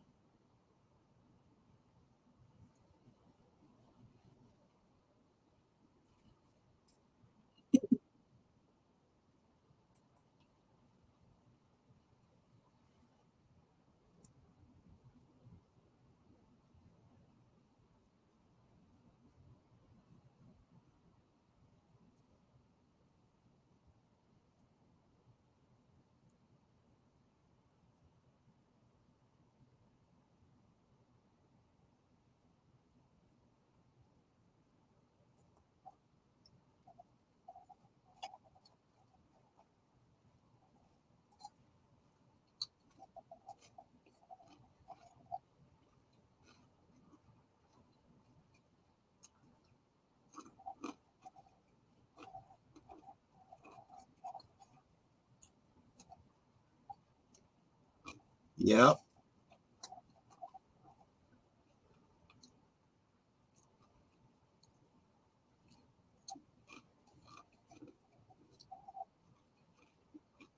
Kid, stop being so stupid. He is incredibly naive, yes. Stardust.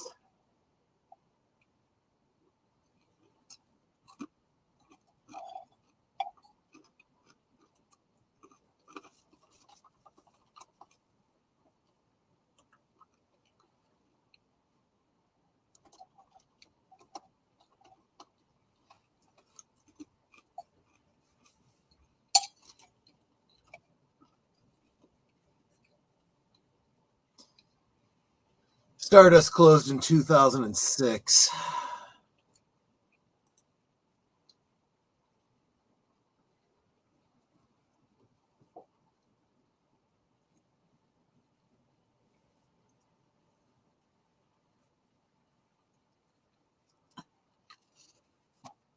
He brought him to a kind of a car. Graveyard. No, sort of, I guess.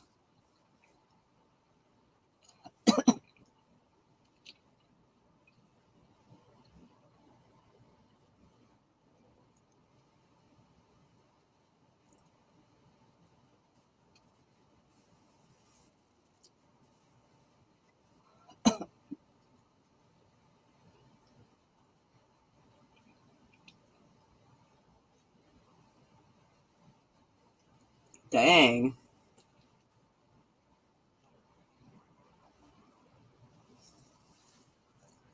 I don't know. I think it's like $70,000 these days.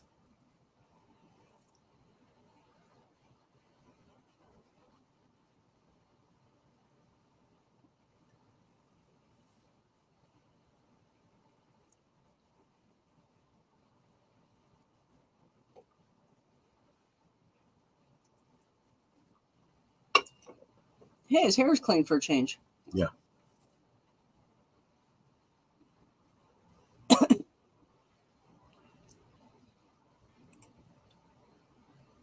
He's starting to figure it out.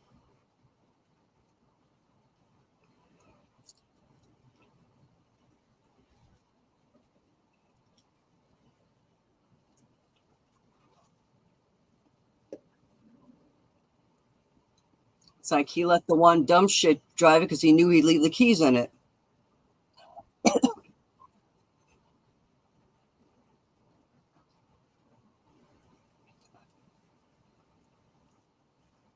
He's about as sharp as a wax bowling ball, yes.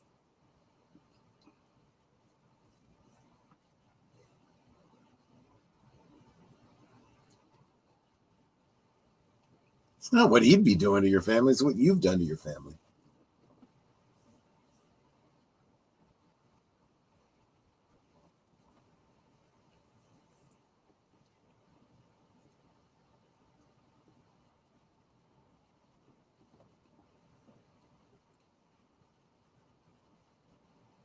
Turn to the dark side, kid.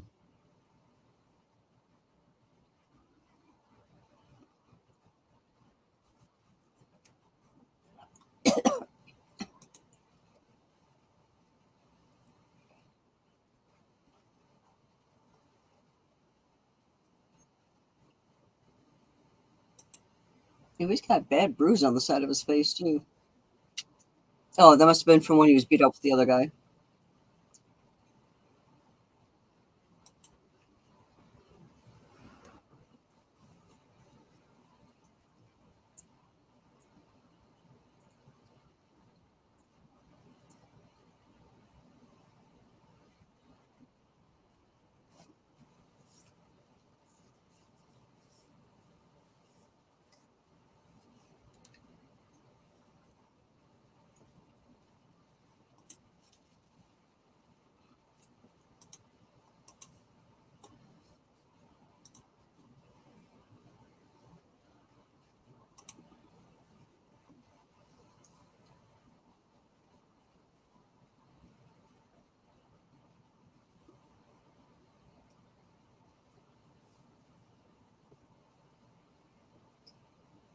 I mean, think about it, kid. You can get close to the car, right, and steal it back.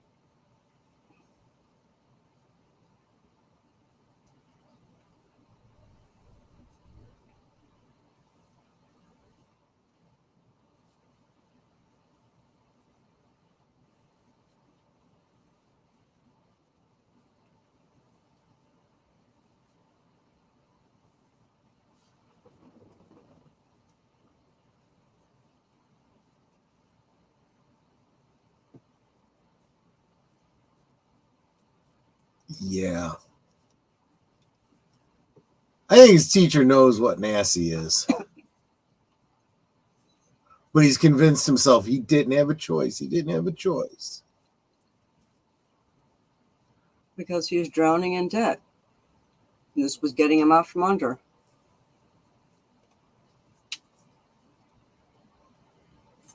Yeah, I couldn't remember how he came to work there. Because it's been a million years since I've seen this thing, so.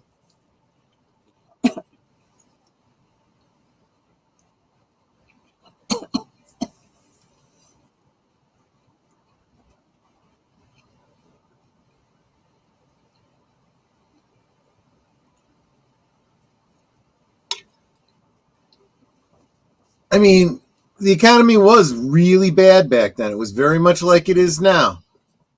It was the Carter administration.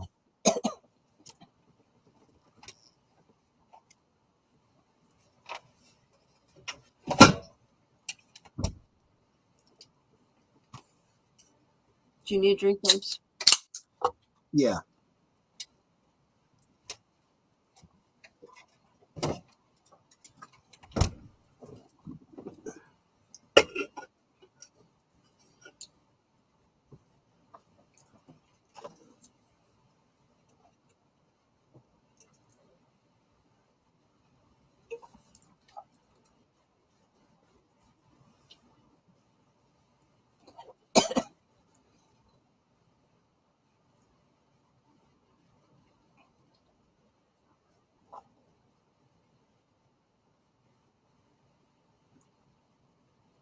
Very good. He learned fast. He also just taught his teacher something. His teacher has been a putz because he never tried to get more.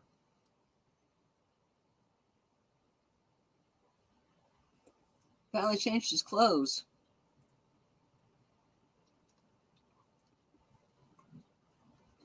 Oh, those 70s glasses. My gosh.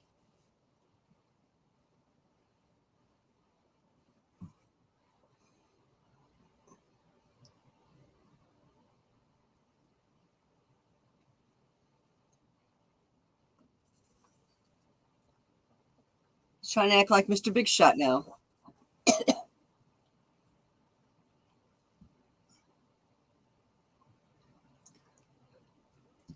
It's funny. He's gone to the dark side. I have a purple dress that I got. There's a store here called Ross Dress for Less. I don't know if they're like across the United States or not, but they have them here in Illinois. And I was looking for a dress for a wedding where we were going to be guests. And they just had mentioned that they wanted the guests to dress more colorful, so no, just like, black dress, black suit, that sort of thing. They wanted you to wear something more colorful. So I was in this store and I'm looking through the rack, and I'm a friendly person. So there's a lady a little bit further down from me also looking for dresses. I started up a conversation with her, what was she looking for a dress for? And I mentioned I was looking for one to go to a wedding. And she's kind of gave me this look like, I don't want to talk to you type of look, and then disappeared around the corner. So I was just like, okay, whatever. It's like, I guess some people just don't like to chit chat. All of a sudden, she goes back around the corner, shoves a dress in my arms and says, "This for you, dress, try on." So, obviously, English was not her first language. And I looked at the dress. I'm like, wow, this is really pretty. And it was about that color purple, not that style, of course. It was a little low cut in the front, but didn't have like the bow or whatever. But it was a longer dress, so kind of came to my ankles. So I went into the dressing room, tried it on. This thing fit me like a glove. This woman did not know my size, but she found me a dress that fit me like a glove. And it was like $20. So it's like a stranger found me a purple dress for a wedding.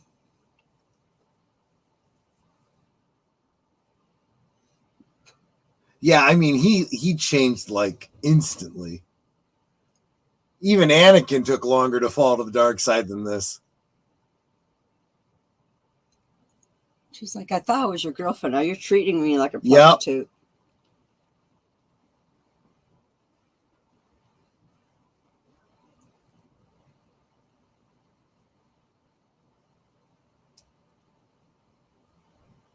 It's like, you changed, Kenny. Yep.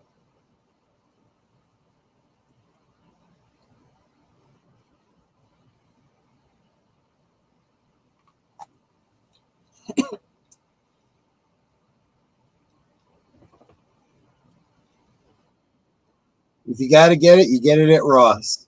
Yep, Nate knows it.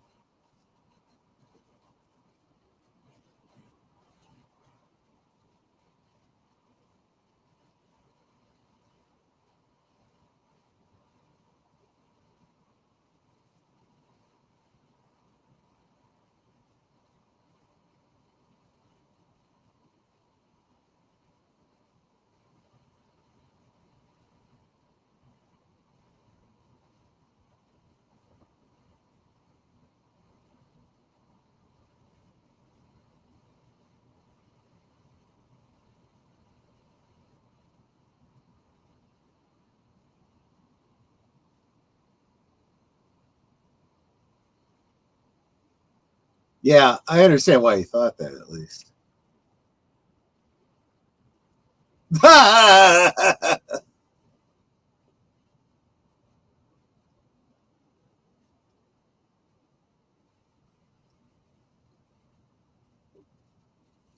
Yeah, she's not going to get very far without her car.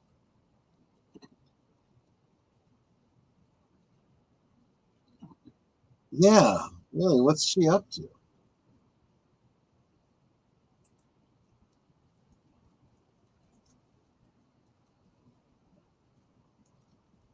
Give into the bark side. Okay.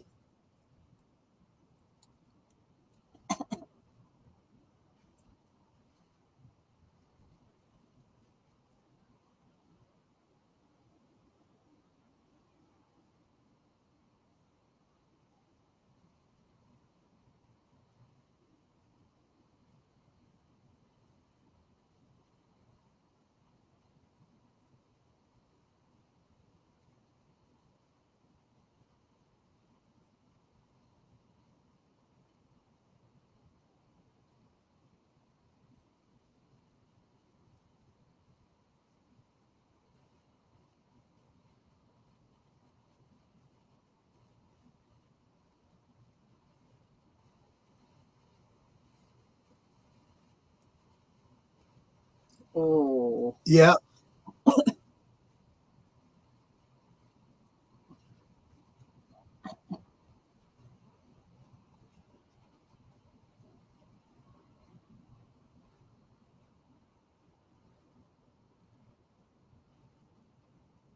My cousin Homer.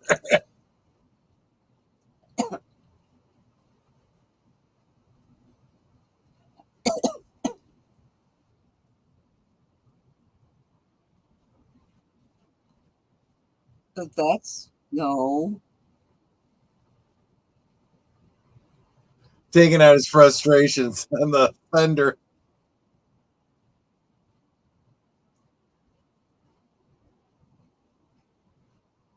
They're like, These crap. guys are like, what the fuck?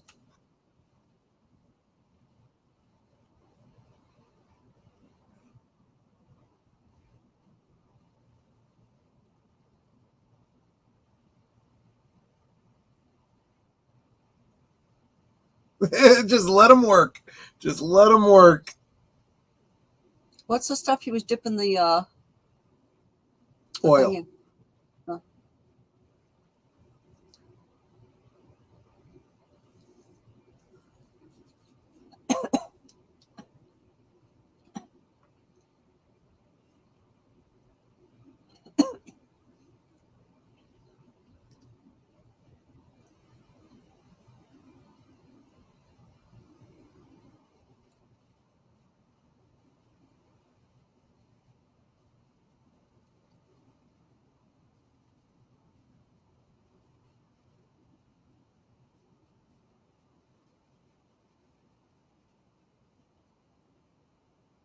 You know where this is going. Yep.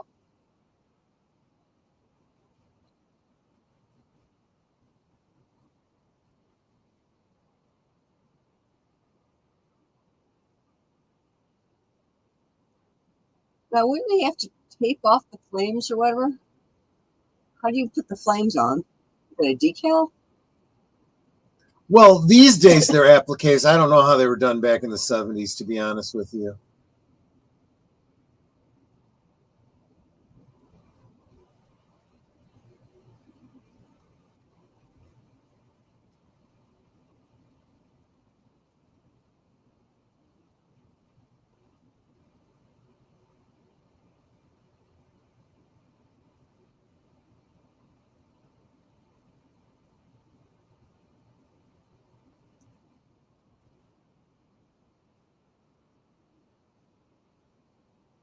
I would just put in the car and drove. I know, right?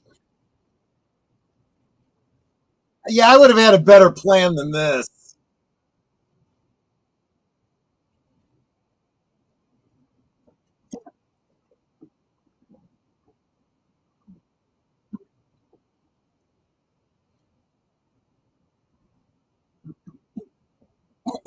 Okay, that's kind of clever. Ooh, that'll do it.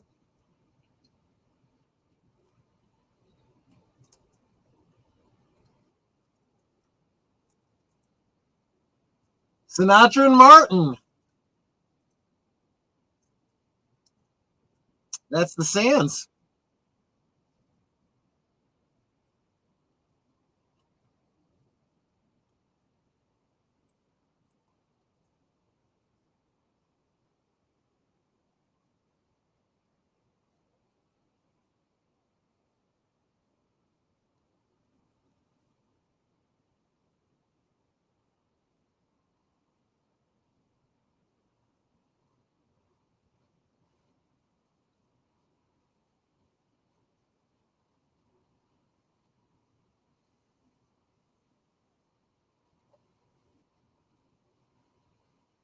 He looks deranged. Yes.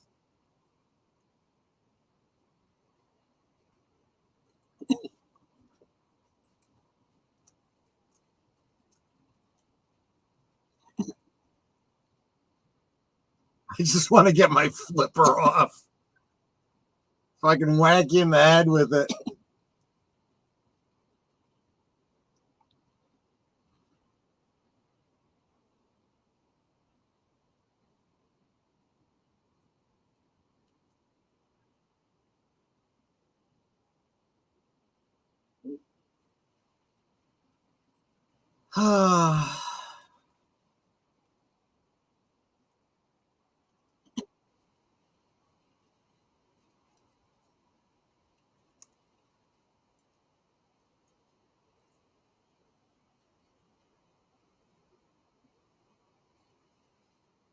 It was a short.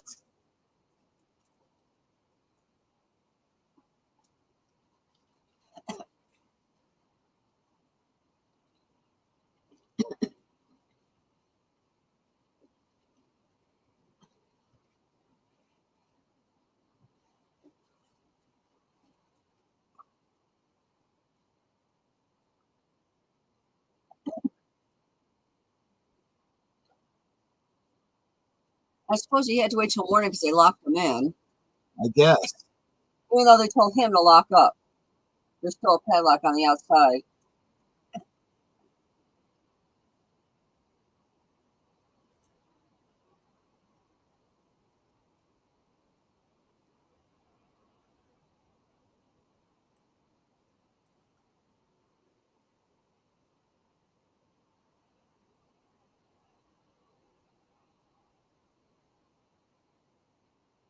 How did you catch up to him so fast? They had quite a head start. Yeah.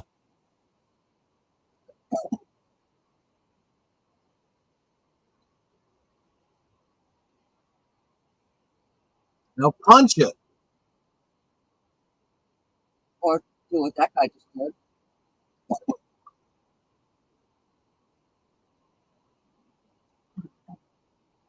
I hope he's got a full tank of gas.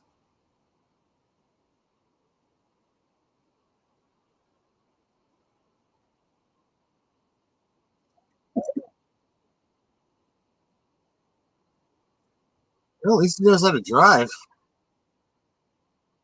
Now he's going the wrong way.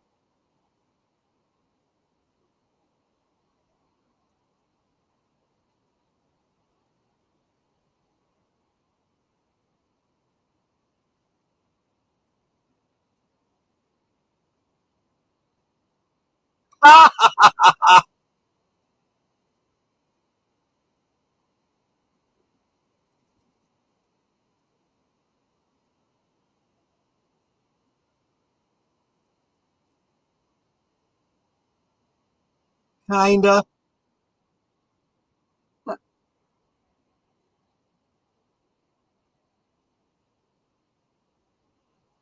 Just shot out his own window. Yeah, he's a dumbass.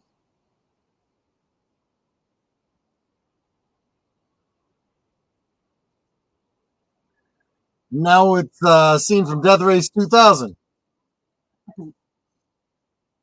Now the car's all dirty. Yeah, I know. I was just thinking the same thing. Well, he's in a quarry. That's why.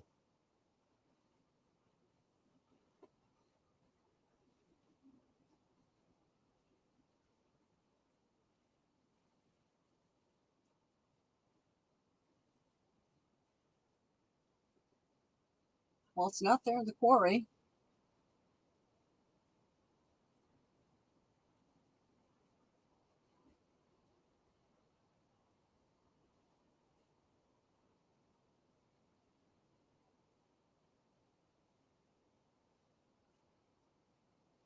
I mean, what did she think? The dust off that rock was squibs or something?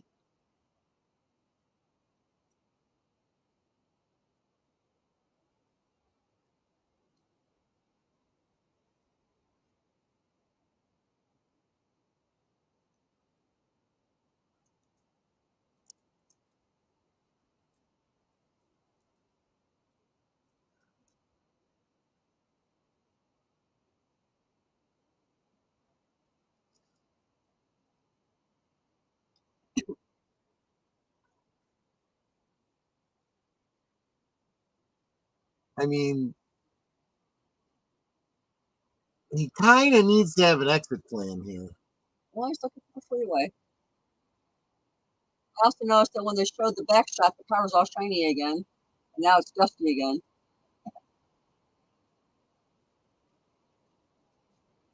Congratulations. Which probably isn't complete.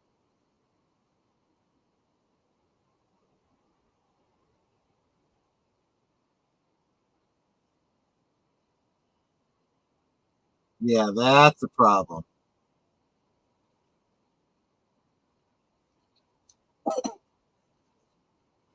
Man, this Fast and Furious prequel is weird.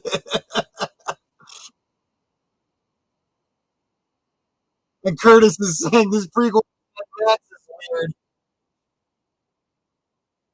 I can see either one.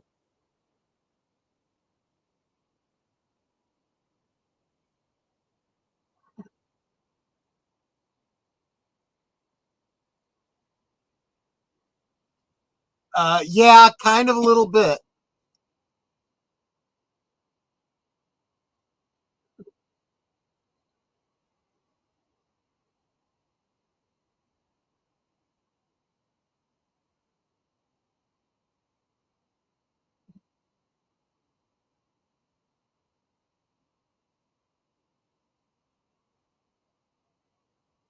Okay, I looked it up for a second. How did he do the flip? Game of chicken, and he lost.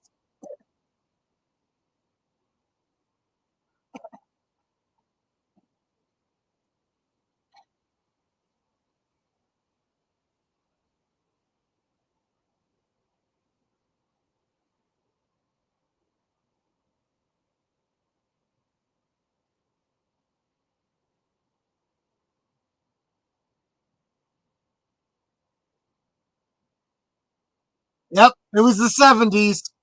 Everything blew up. Yep, cars would blow up if you just crashed them or shot them with a gun. But that flip didn't do it because he was inside. I thought he was just going to. But at least it stopped the horn from honking. Damn. It shouldn't have. He should have had to shoot the engine for that. And unless I'm mistaken, that's Buffy's high school. Looks like it. We drove by there.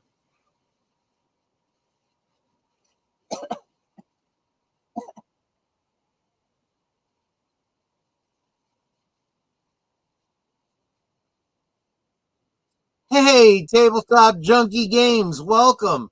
Good to see you. We're just wrapping up the first movie. The second one will be starting in a little bit.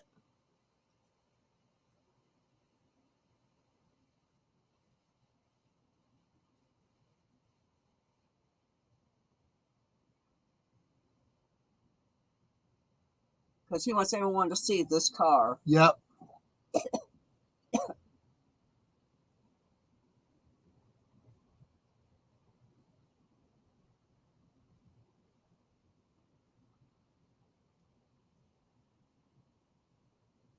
It's filthy, but the car's back.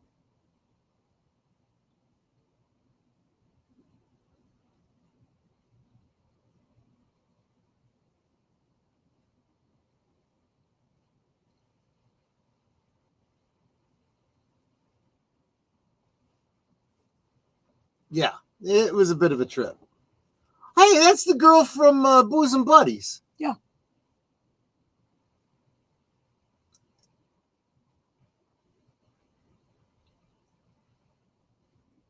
It's a long story. You got 2 hours? Yeah. Have I got a saga for you?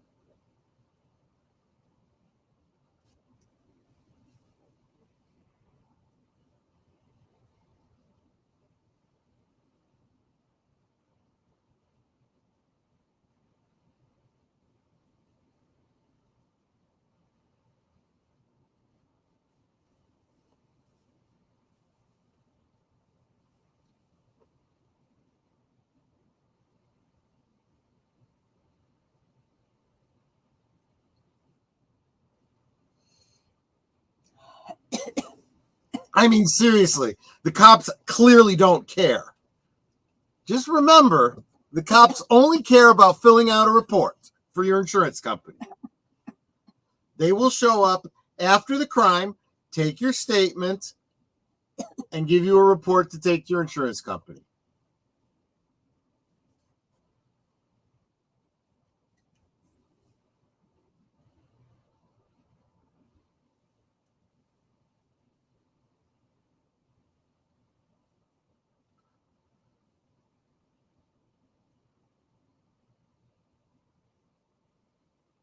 Hey, she changed.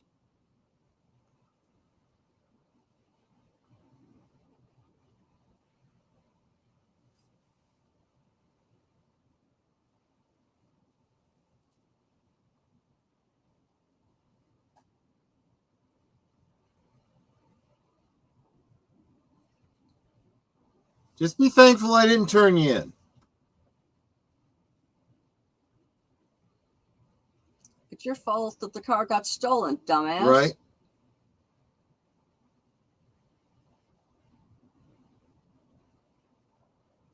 Why is she taking his high school diploma, and why is she walking like she's been riding a horse for 4 hours? She's bow-legged. No, it's just the way the bell bottoms ride. No, look at the space between her thighs. She's bow-legged. Okay. Uh-oh.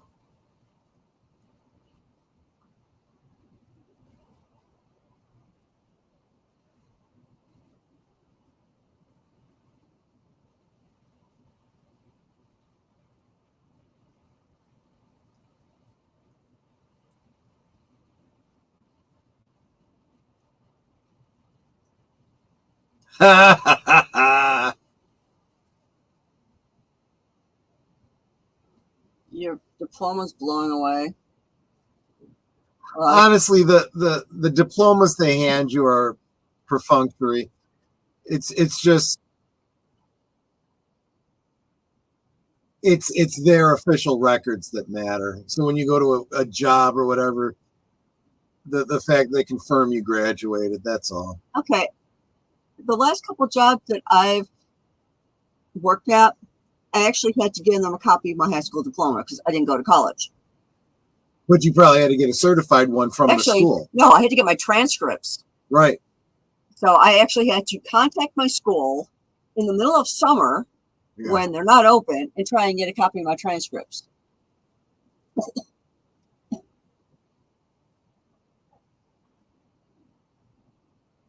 And see, that's the crummy thing. He doesn't even get to keep the car at the end after all of that. But I guess you're supposed to assume doesn't matter because, he gets the girl. Right. And it's like, I'm not letting you get away with this. I've returned the car, which means the insurance money is now being revoked that you're not getting. But you know what is the likely next step? He didn't turn in the teacher, so the teacher is going to make sure it gets stolen again. Maybe. Well, he's going to have to, otherwise the Hey, look, there are a couple of actual hookers in there. Bill Hooker and Hugh Hooker. There you go.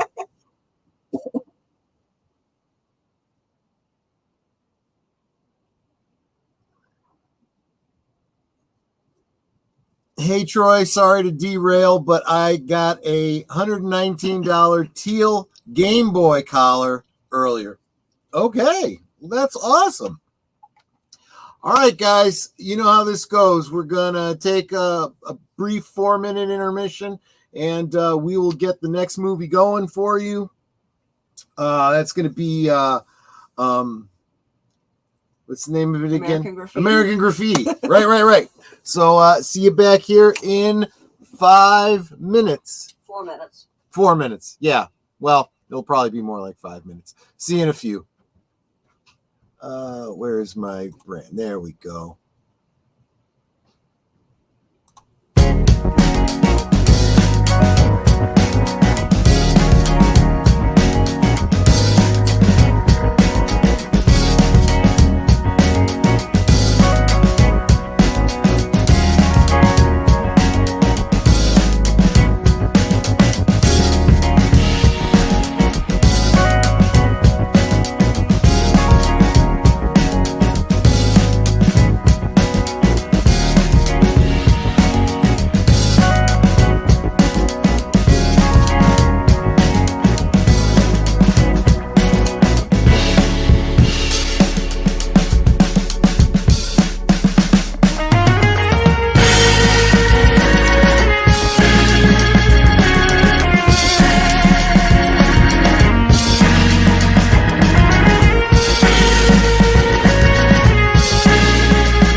Sorry, folks.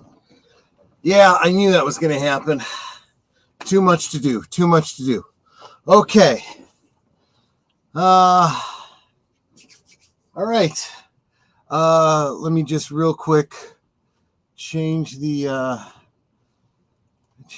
American Graffiti. 1973. Little Troy was 2 years old at the time. Yeah, this was well before Star Wars. Let's see. Give me a second here, folks. Let me get myself together. All right. Don't want to keep you guys waiting, so I'm going to go ahead and kick this off again. Starting up American Graffiti, 1973, from the beginning, in 5, 4, 3, 2, 1, play. This one's a Universal production. How awesome is that?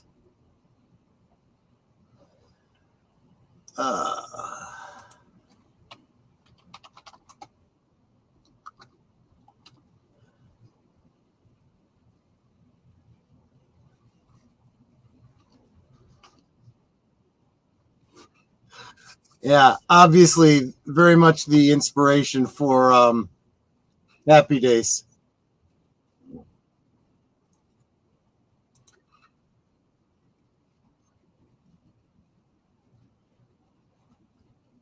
I mean, this almost is Happy Days, the movie. You know what I mean?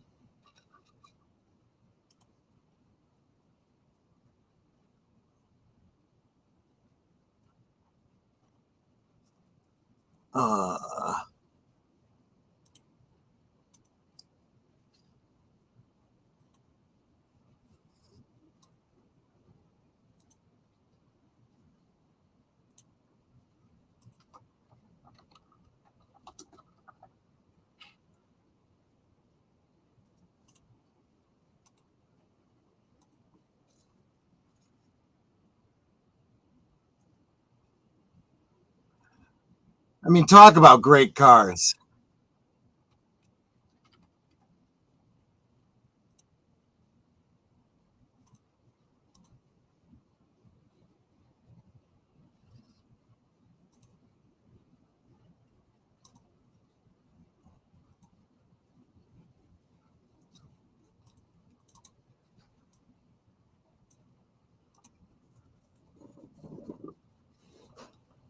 Doobie-doo-doo.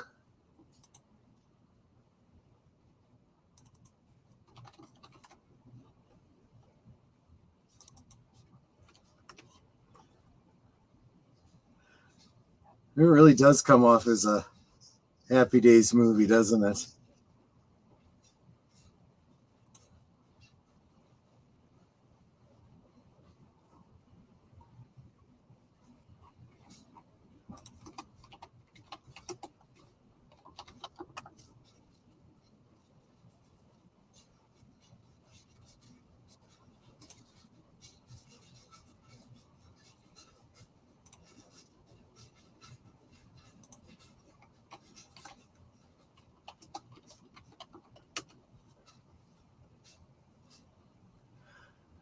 Richard Dreyfuss.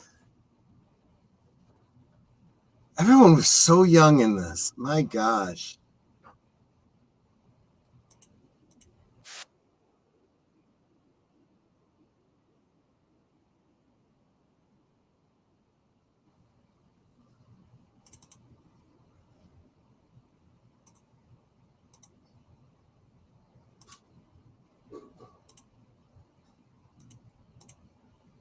Okay. Got myself together. Hey, Deej.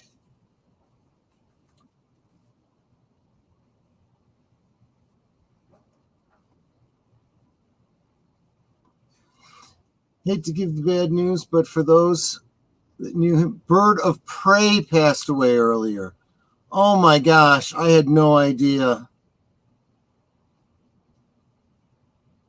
Oh my gosh. What a crappy couple of weeks it's been. My gosh. That sucks, man. Well, gosh, thanks for letting us know.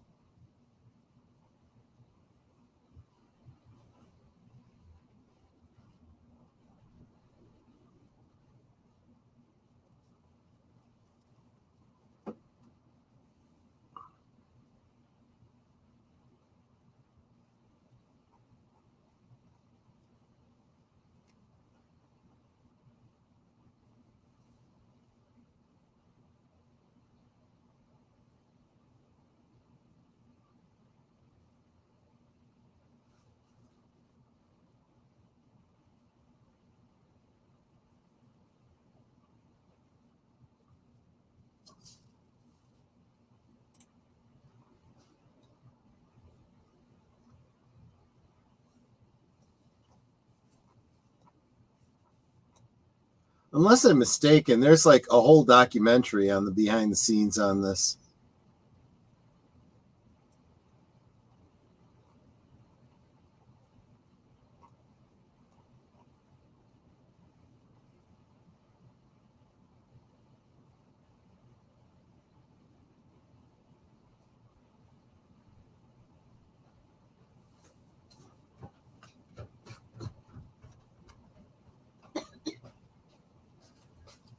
Thank you.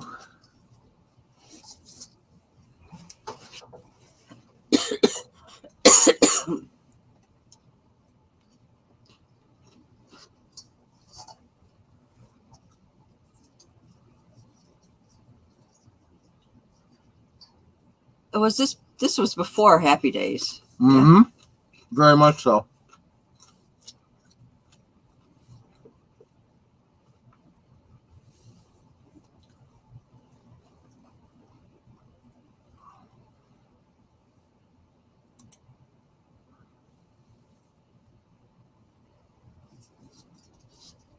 Whoa, she was not expecting that. Yeah.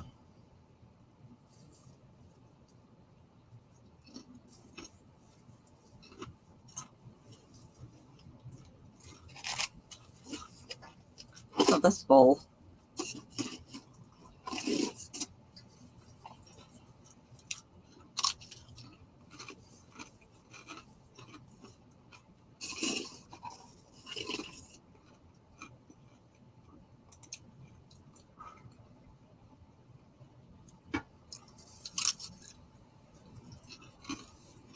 The only thing I can say, folks, is take care of yourselves. That's the only thing that you can do. I mean, it's rough. I know you just got back. Bird of Prey died. Who? The YouTuber Bird of Prey. Oh, no. Yeah. Yep, Deej just stopped by to let us know.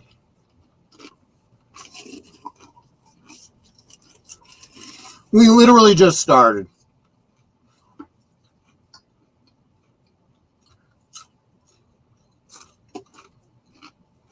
And it looks like Richie is breaking up with Shirley.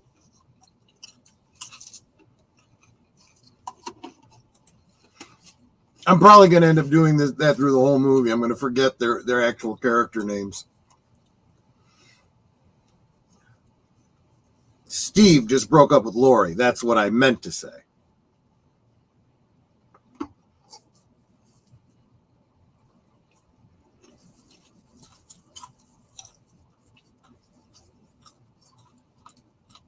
And who's this guy to Richie? Mm.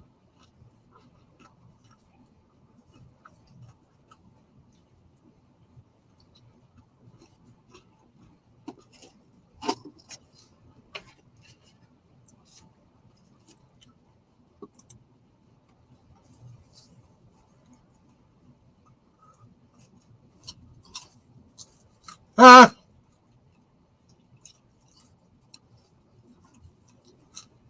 That wasn't nice. No.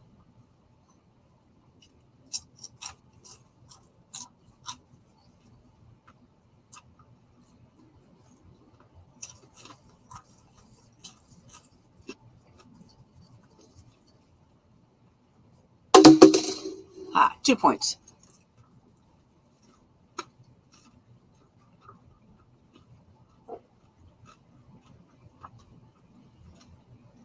The jerk looks familiar. Who is he? White t-shirt dude. I mean, that's Richard Dreyfuss. Yes.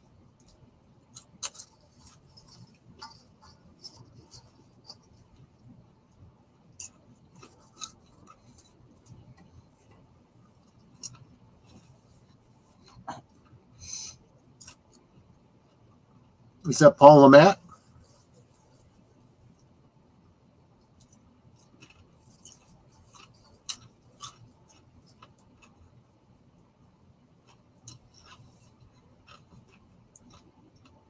Yeah, it's a shiny yellow car.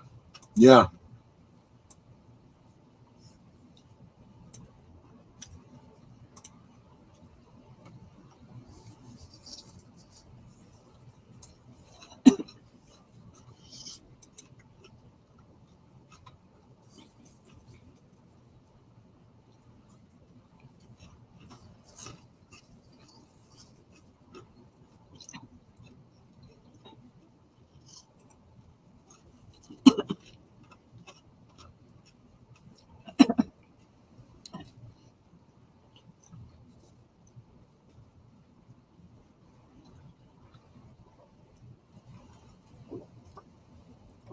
I'll tell you what, these are some great cars.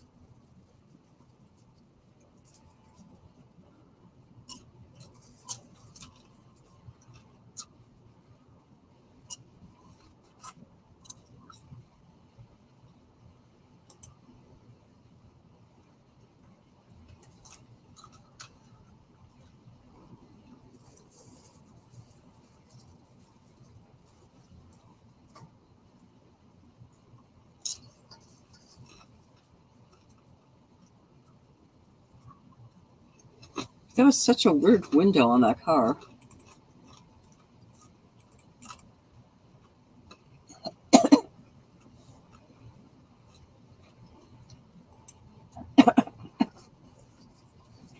Ah.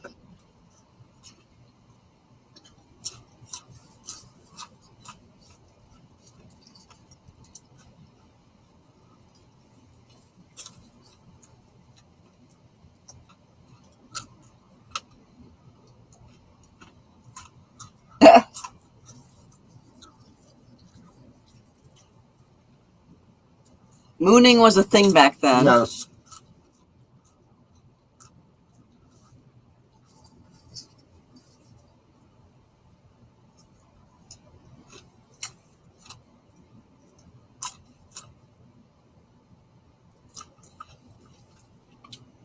Wolfman Jack is talking to George Lucas right now. Seriously. Is it?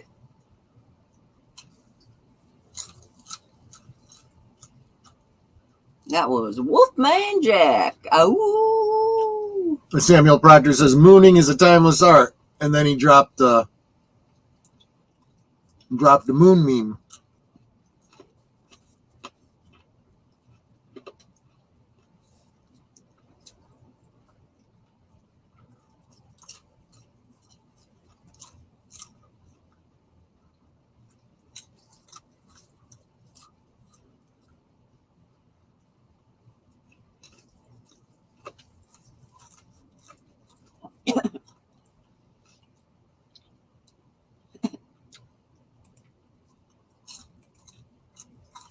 Yeah, she did.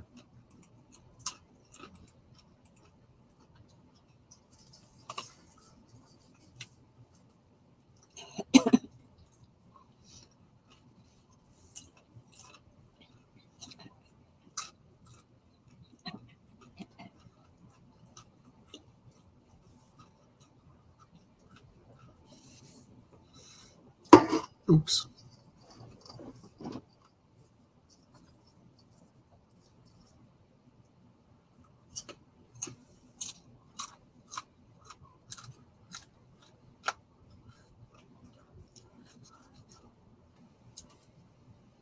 Samuel says, my little brother is like this. He sees a girl like that almost every week and has the same reaction. He's been that way since he was a kid.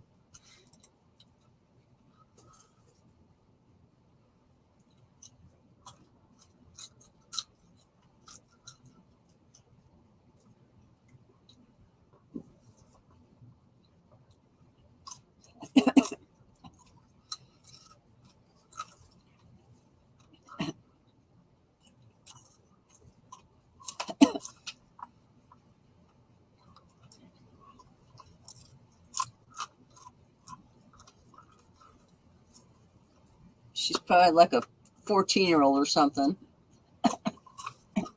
I hope not. I hope they wouldn't let her go with someone. She was only 14.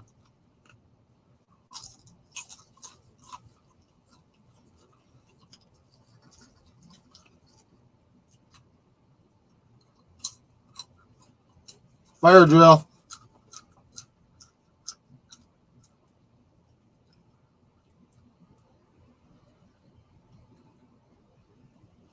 Honestly, no. I don't think I have, to be honest with you.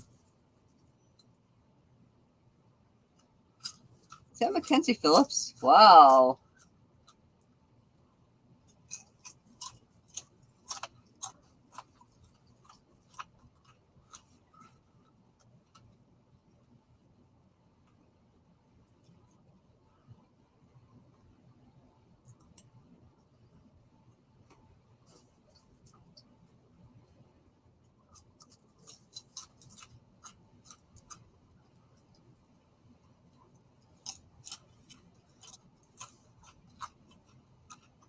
I think that's Mackenzie. That's Mackenzie Phillips. I just said that. Sorry.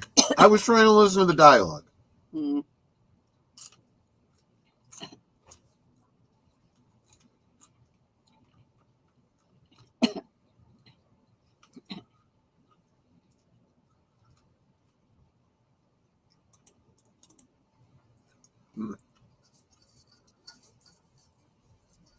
Slugbug Silver?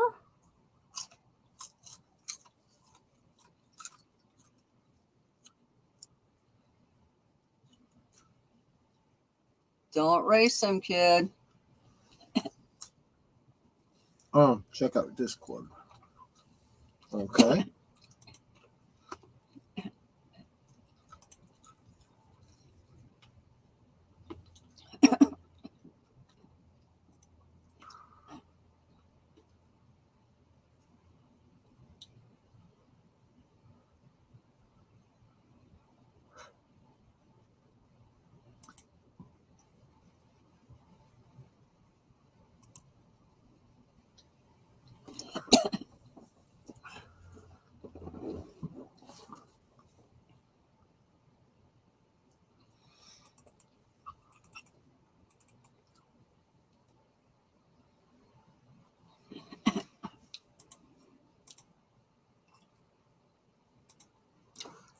Yeah, PJ. I saw it. Yeah. DJ Odyssey stopped by to let us know.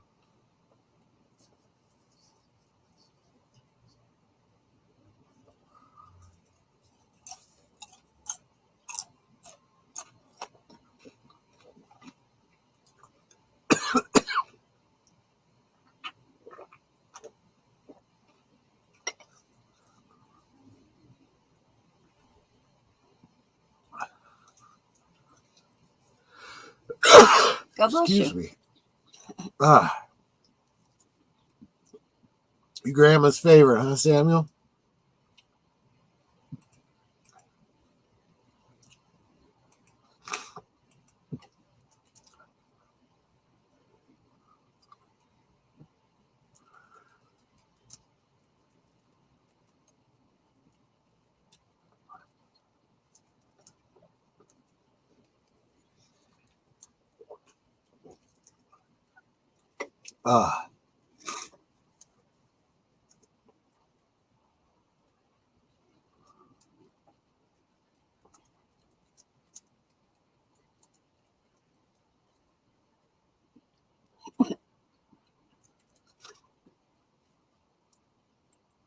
Yeah, I get the impression that this was a real touchstone for a lot of people that grew up in the 50s and 60s.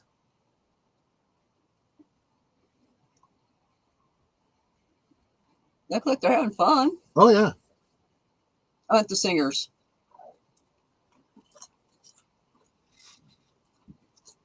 So I believe this was George Lucas's second film after THX 1138.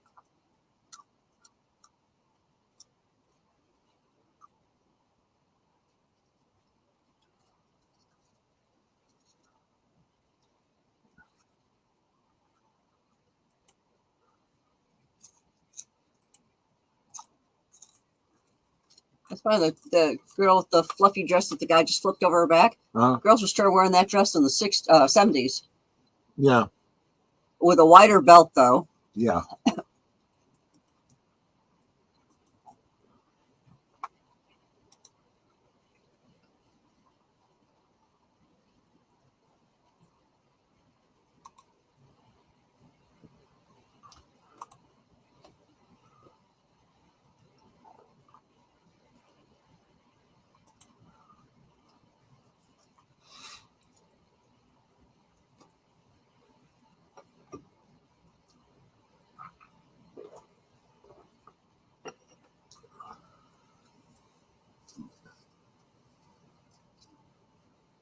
She's always had that hairstyle. Yeah. It's like maybe if you grew your hair out so it was a little bit longer. Well, I'm sure that was the hairstyle for this movie, and it was based on this role that she ended up playing, Shirley.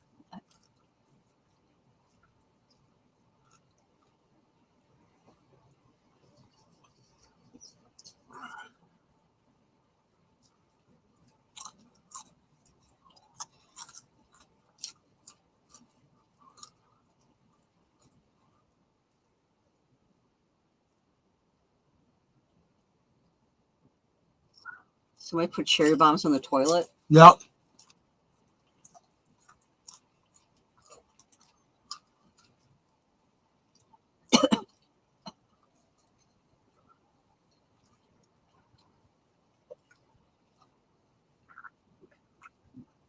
Actually, that guy's sweating a lot.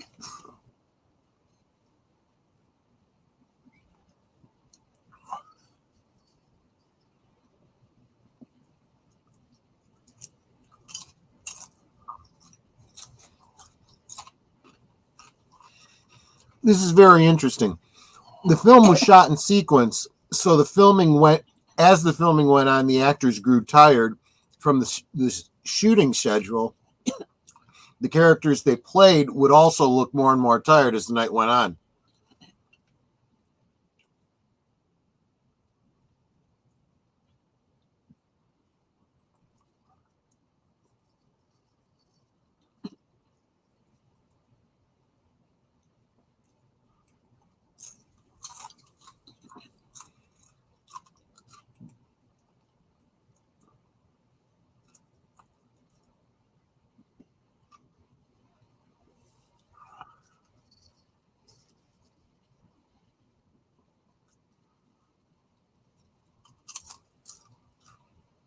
Okay, they dance funny.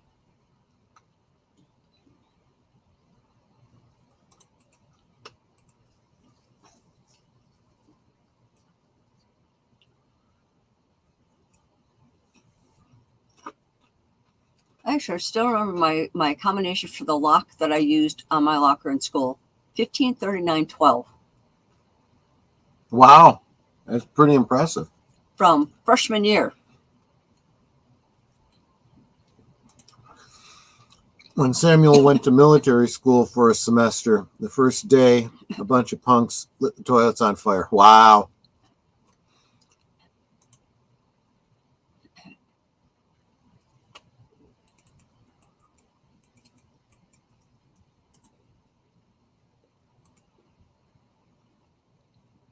Yes. Yes, he did, Nate.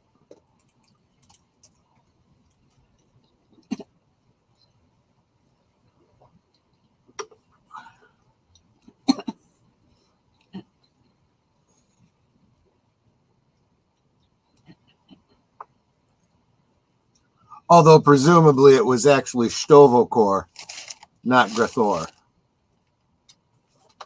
He was honorable.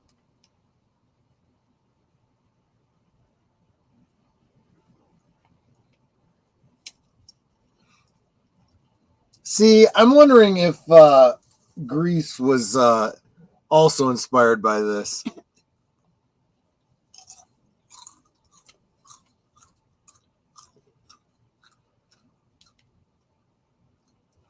Maybe.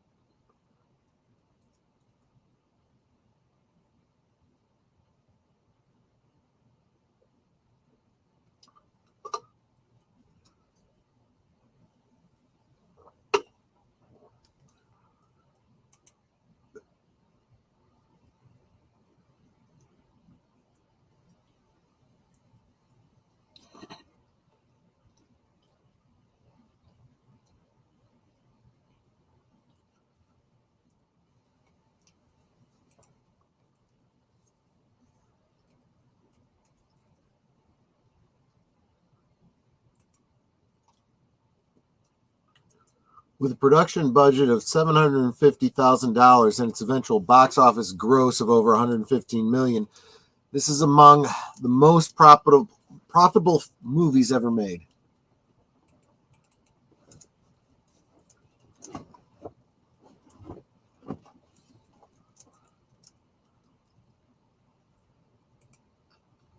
About 300 pre-1962 cars were needed to create the cruising scenes, and over 1,000 classic car owners who responded to ads in local newspapers were interviewed.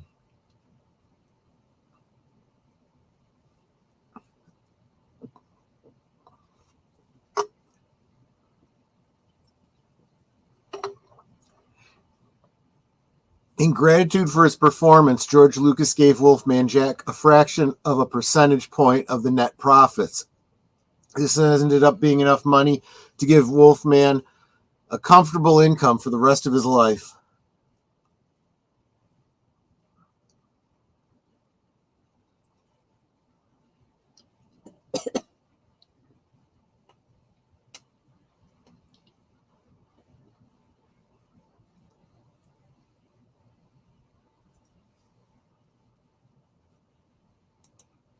Her mother does her homework. Yeah.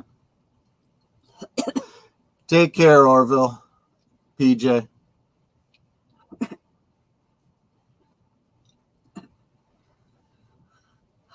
Oh, I just got a text from our trash company because of the extreme heat. It hasn't been any hotter than it had been any other time, but they're going to do trash collecting a little bit earlier tomorrow. Okay. So if you might want to put the garbage out tonight. Okay. Yes, I'm doing mundane real life things while watching the movie.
Yeah, dick cops back then too.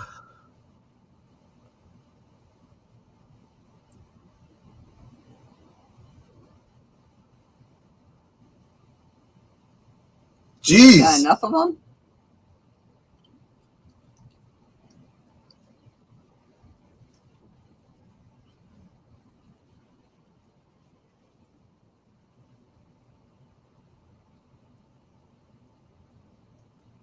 Fuzzy dice. When I was in high school, my car had fuzzy dice too. Harrison Ford, everybody. Yes.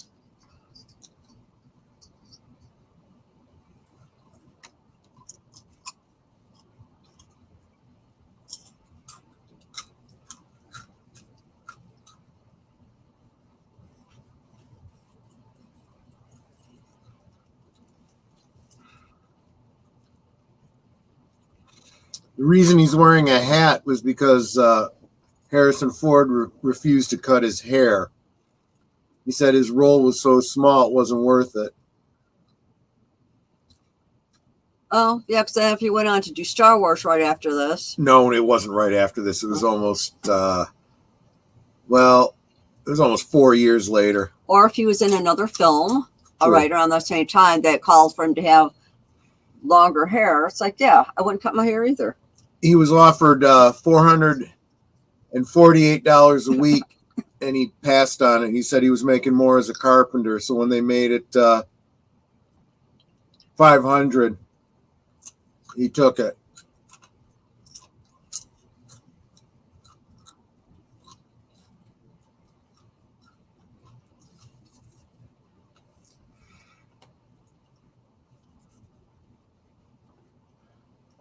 Actually, I think she looks like Audrey. Suddenly Seymour.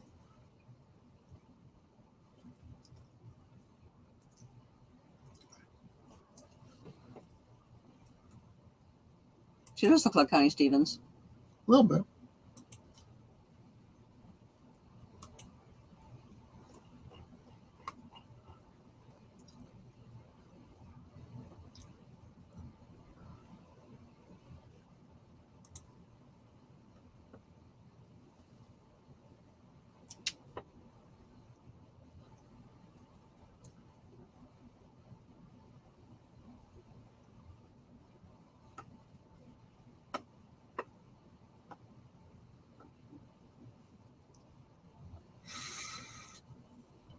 So Nate says that Fanta Beetlejuice soda,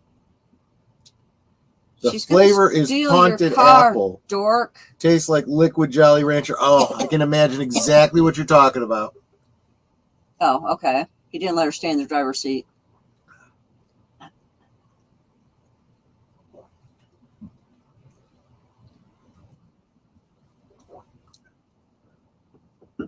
So they can get pulled over?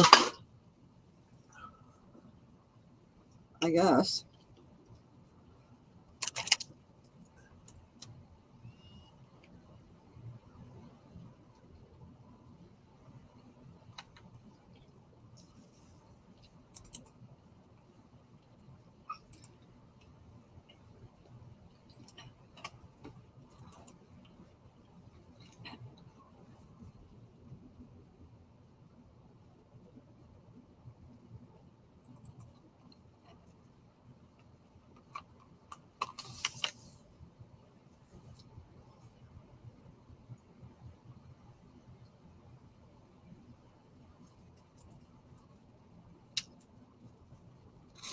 Universal thought so little of this film, not knowing how to market it and certain that there were no stars, that if it had no stars, it would flop.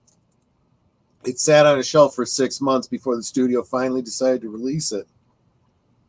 To their great surprise, it became an enormous success at the box office.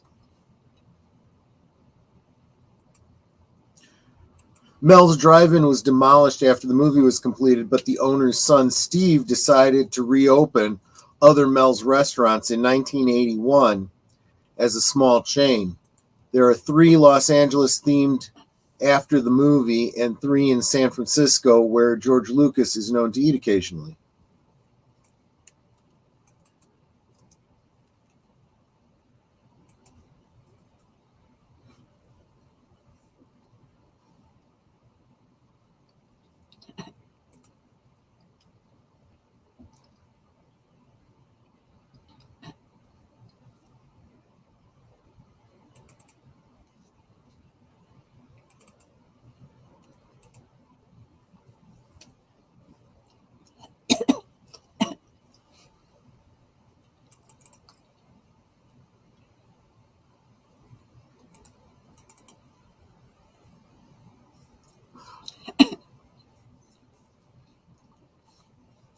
So this was supposed to be a snowball dance, and they're not breaking off.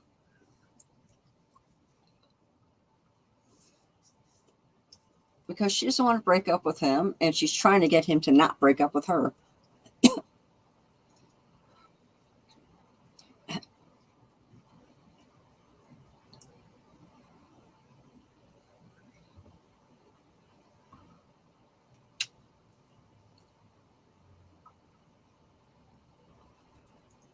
It says here that Richard Dreyfuss recalls that he was often called on to set early during camera setups because his plaid shirt made for an effective test pattern. Why not?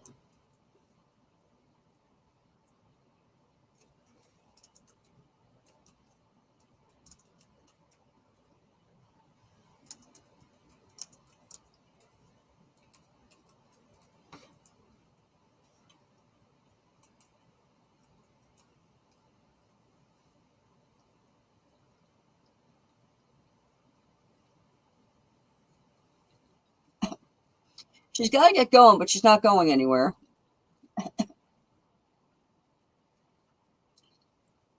Was it supposed to be Bill Haley in the comics? No.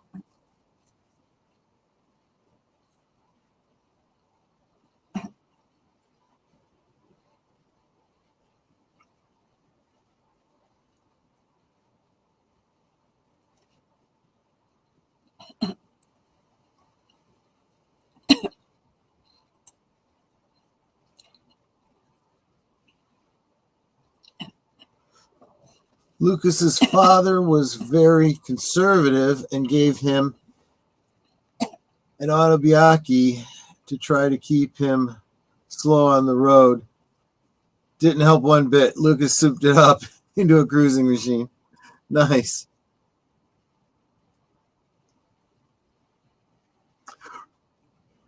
Right. Bill Haley in the comments sang Rock Around the Clock at the beginning.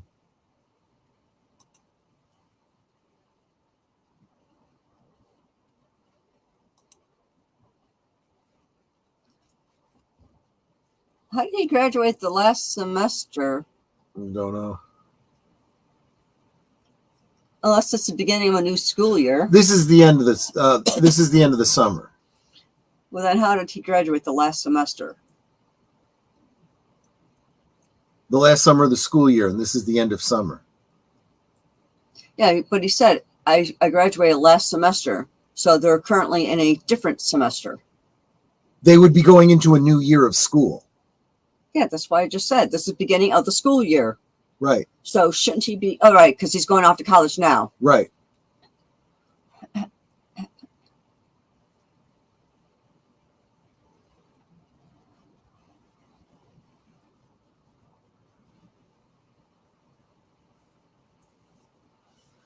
Paul Lamette, Harrison Ford, and Bo Hopkins were often drunk between takes and had conducted climbing competitions to the top of the local Holiday Inn sign.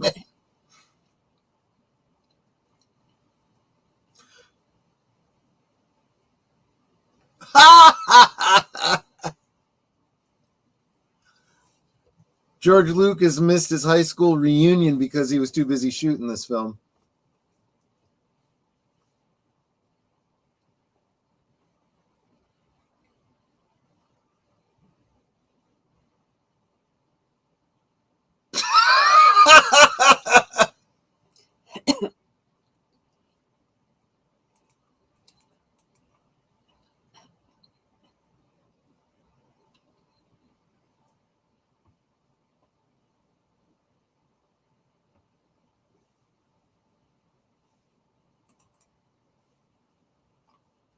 Harrison Ford turned 30 during the filming of this movie. Mackenzie Phillips was 12 years old.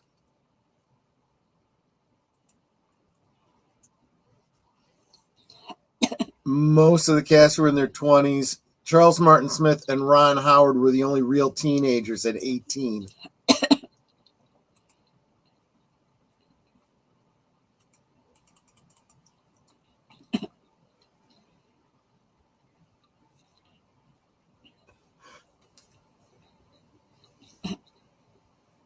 Harrison Ford was arrested one night while in a bar fight and kicked out of his motel room.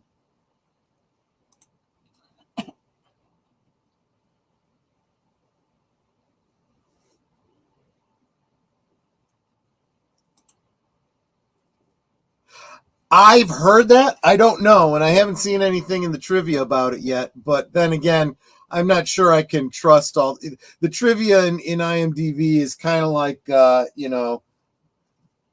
Wikipedia,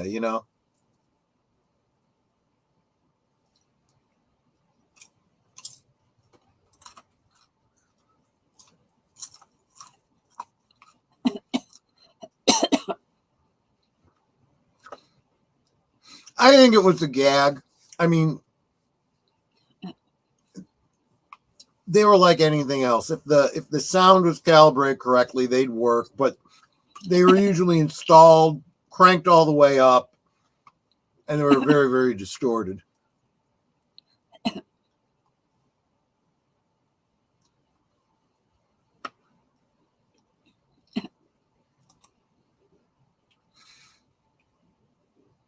Come on, Mark.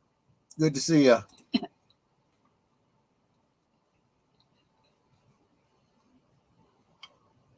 Oh, where's that price? Let's see. What else have I got for you here?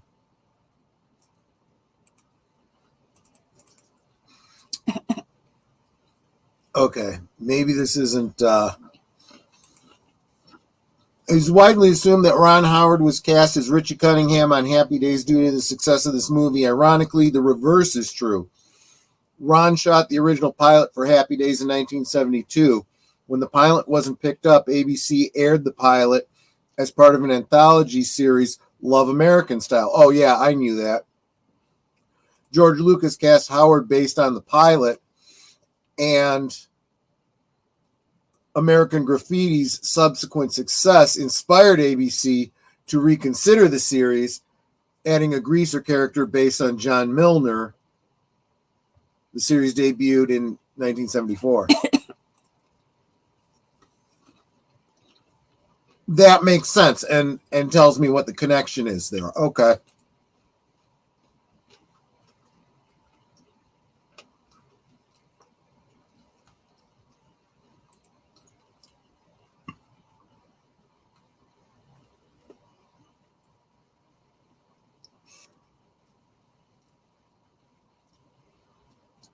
So it was supposed to be during this film that George Lucas was editing the film, and somebody asked for Real 2, Dialogue 2, which abbreviated as R2-D2, leading to the name of the droid in Star Wars.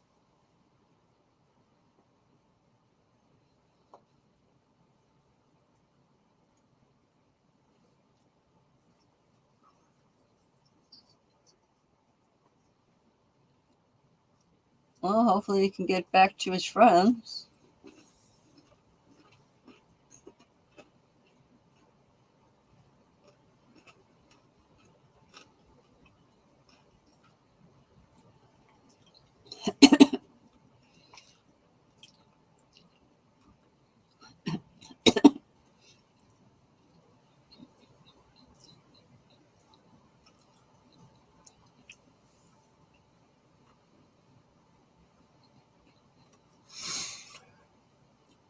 It was Fred Roos, a former casting director of the Andy Griffith Show, who suggested Ron Howard for the part of Steve Bolender to George Lucas. Howard accepted the role to break out of the mold of, as a child actor. His association with Lucas did not end here. He directed Willow in '88, which was written and produced by Lucas.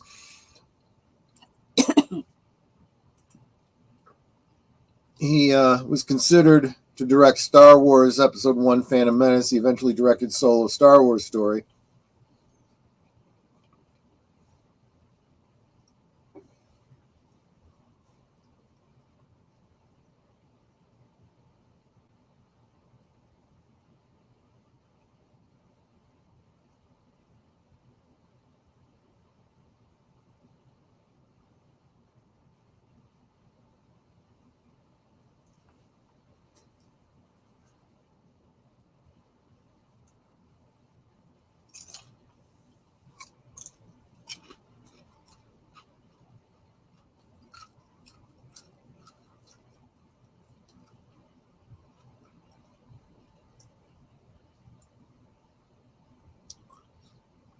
Problem is, he has to go after her. He's responsible for her now.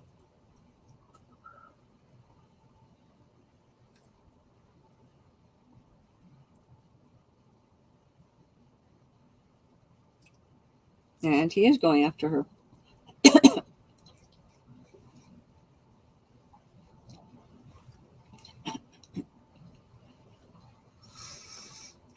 Book of Love apparently was, they didn't use a drum, they used a Pennzoil crate. That's what I've heard anyway.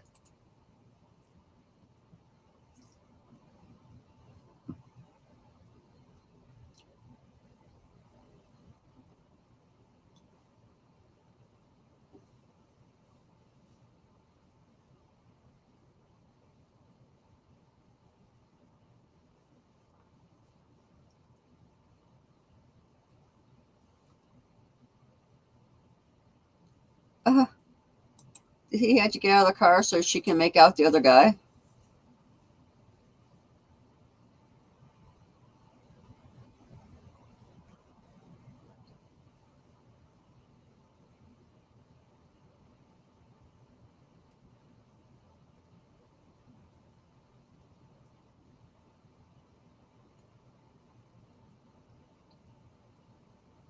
Oh, he's supposed to go buy liquor, but he's not old enough.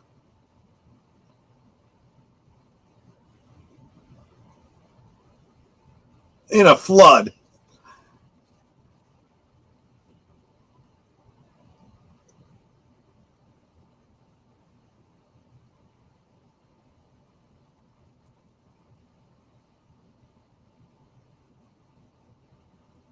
I totally misunderstood, but okay, whatever. He's not going to get him his liquor. He's going to buy something else.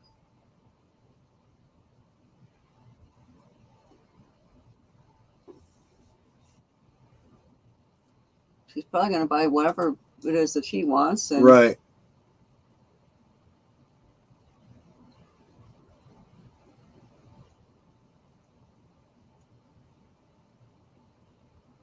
He's a wino.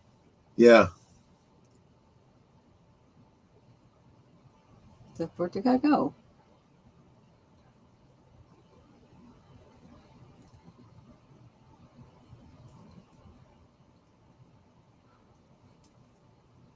This is very interesting. 2 cameras were used simultaneously in scenes involving conversations between actors in different cars. This resulted in significant production time savings.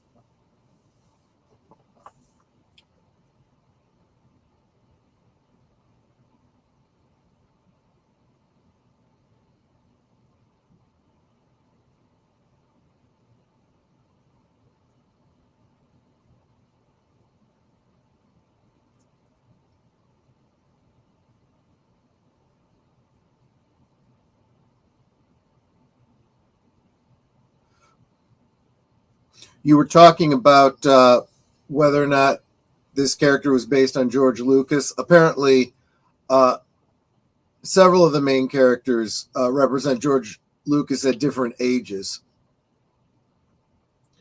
Kurt Henderson is molded after his personality during USC. John Milner is based on his teenage street racing and junior college years. And hot rod enthusiasts, he's known from the custom culture in Modesto.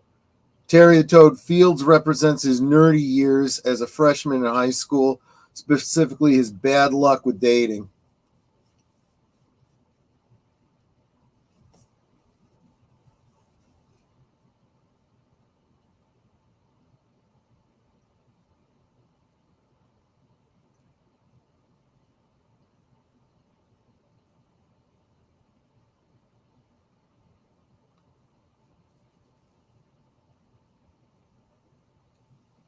Apparently there was a sequel, More American Graffiti, in 1979.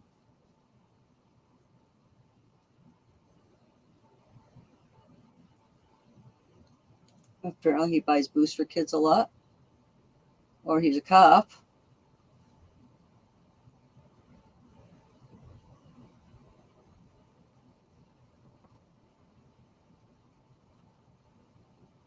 And he just robbed the place.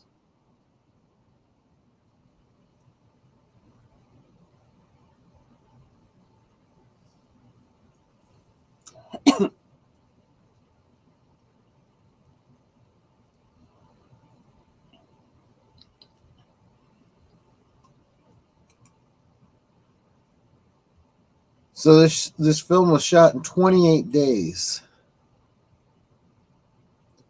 almost exclusively at night.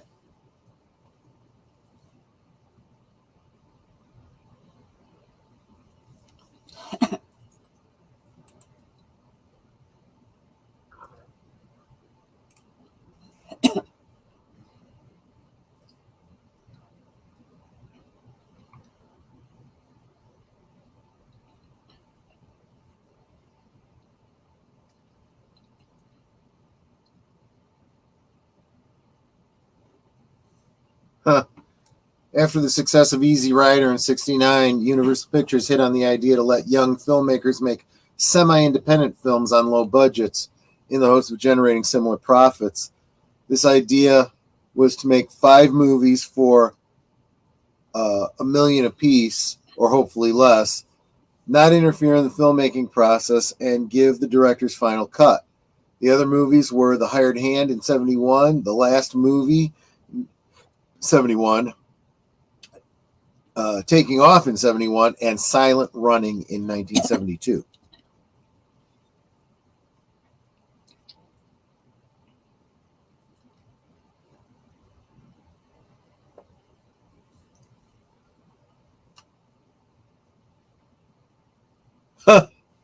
Even though Steve is supposed to be a year older than Laurie, Ron Howard is actually 7 years younger than Cindy Williams.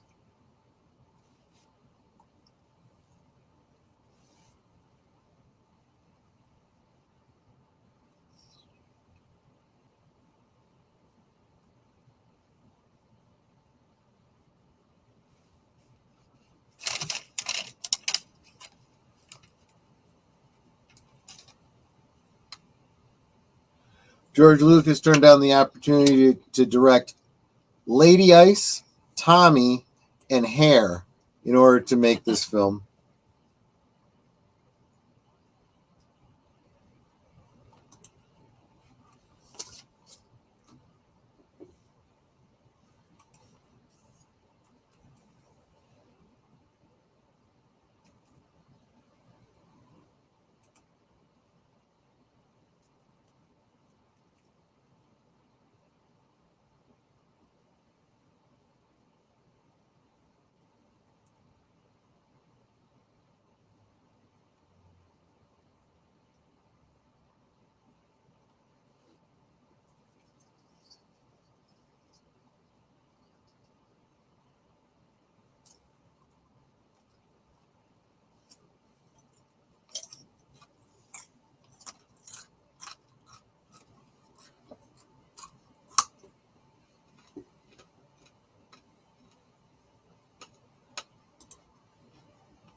Huh.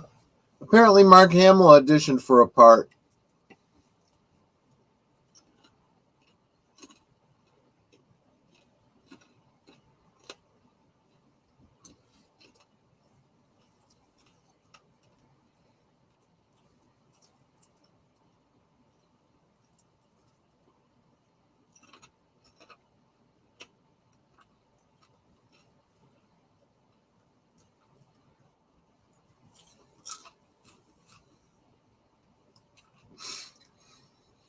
The film was briefly considered to be released as a TV movie, as studio executives felt the film's lack of stars at the time and unconventional story structure made it unmarketable. I guess that's no different than taking movies that they didn't think would do well and putting them on streaming these days.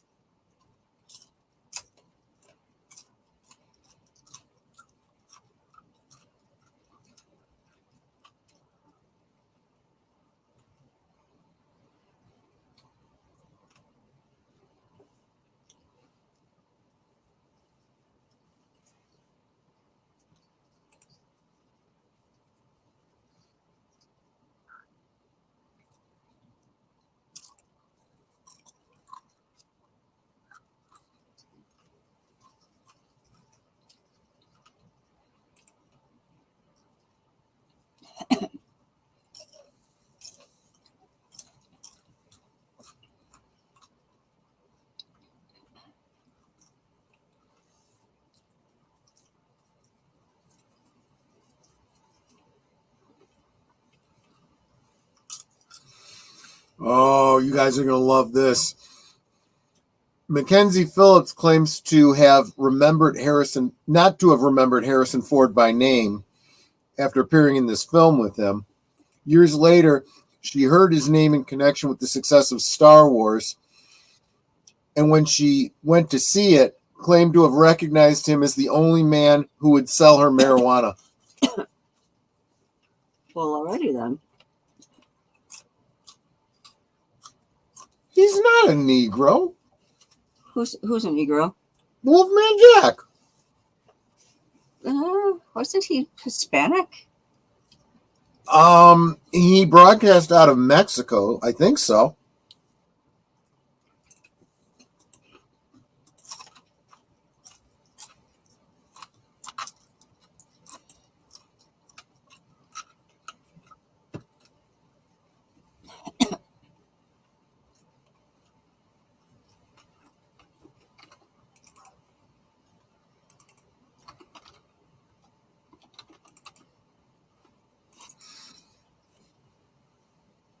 He worked as a disc jockey from 64 to 66 from XERF 1570 AM in Ciudad Acuña, Mexico.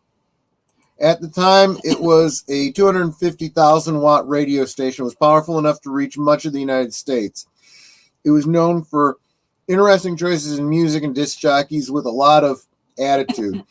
It was considered a pirate radio station as it did not have to pay any FCC licensing fees, and because it could get away without paying royalties. Its outlaw nature led to it being the focus of a popular song by ZZ Top, I Heard It on the X. Yeah.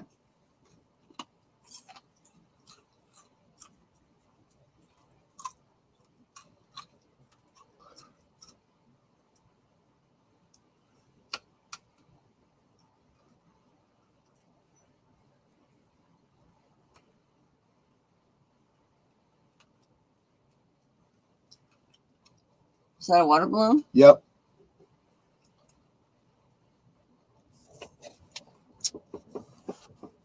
This was all improv because she wasn't supposed to get hit with the balloon.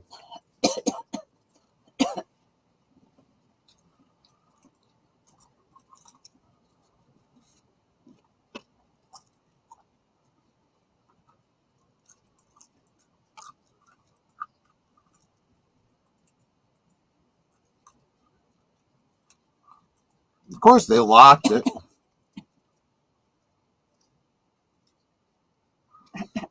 Hey, it's Marty McFly.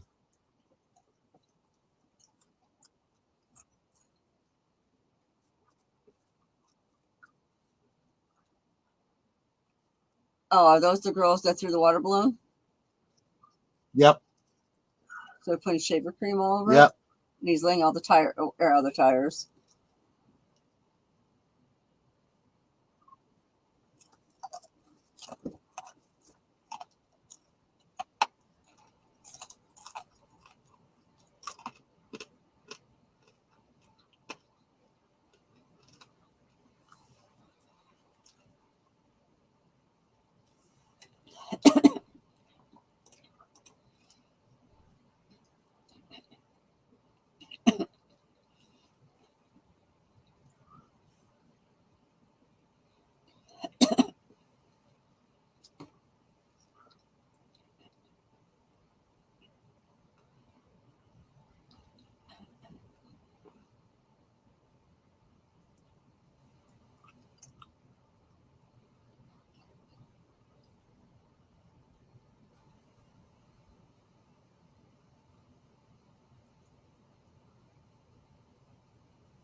Of the 6 films directed by George Lucas, the only one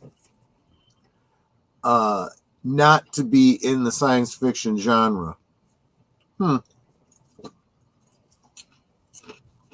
He directed 4 Star Wars films and THX 1138.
There's a Mel's Diner at Universal Studios Orlando where patrons can stop in and eat. Parked out in front is Milner's yellow hot rod, Falfa's black Chevy, and the white T-Bird.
Okay, I was trying to get something together. What did I miss? Nothing. Can I get another drink, please? Maybe. Please, please. Yeah, stop eating the popcorn. Did I make it too salty? No, but it is salty, so I get thirsty. Thank you.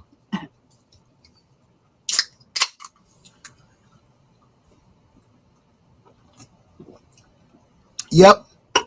THX 1138. That was his previous film, exactly.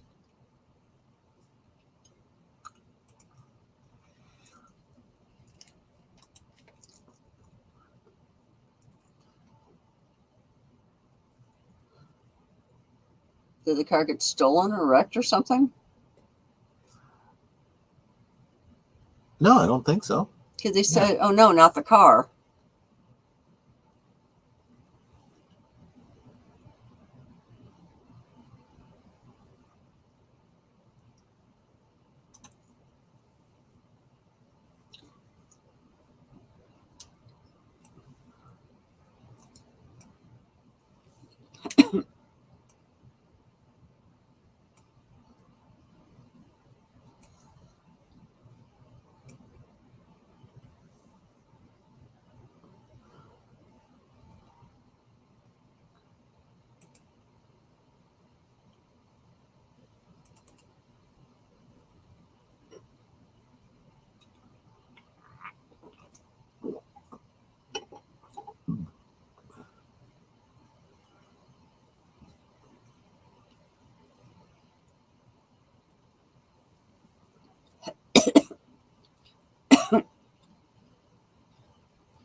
That's such a cheap ass line.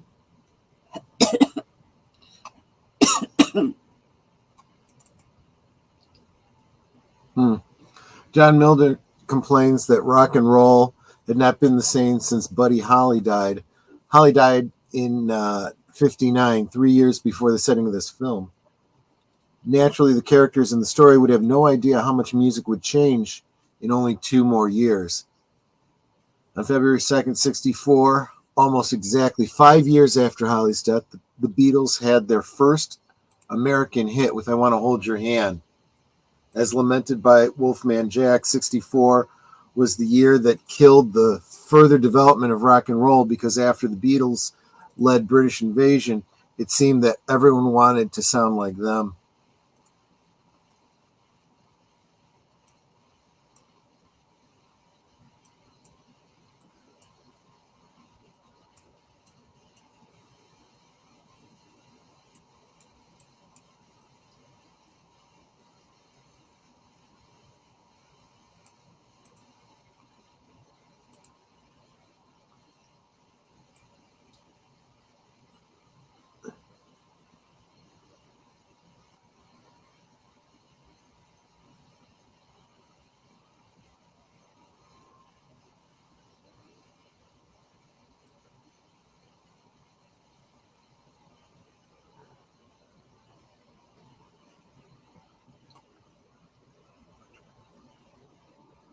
Oh, interesting. Butch Patrick was up for a role in the movie. George Lucas told him he had to cut his hair. Butch refused to cut his hair. The role went to Richard Dreyfuss.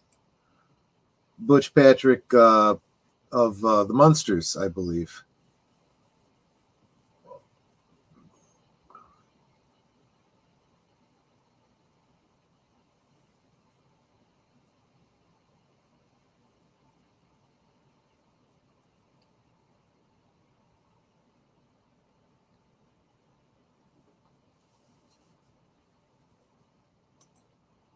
Huh.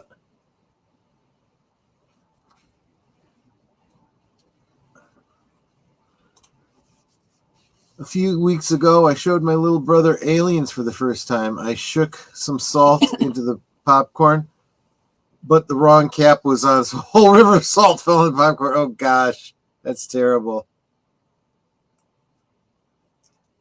And now the woodsman appears. Got a light. Wow, you're really being impacted by those live from Sparkwood and 21s.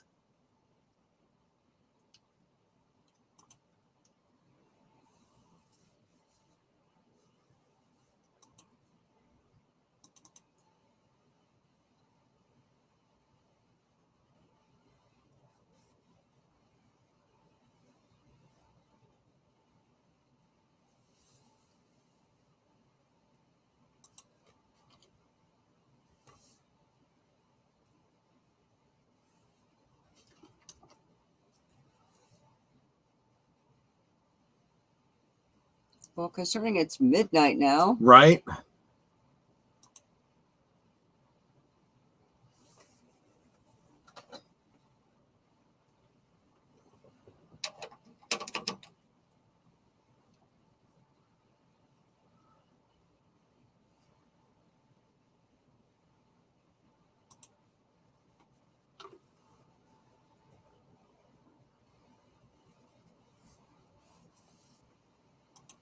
A little action? What action you looking for, girl?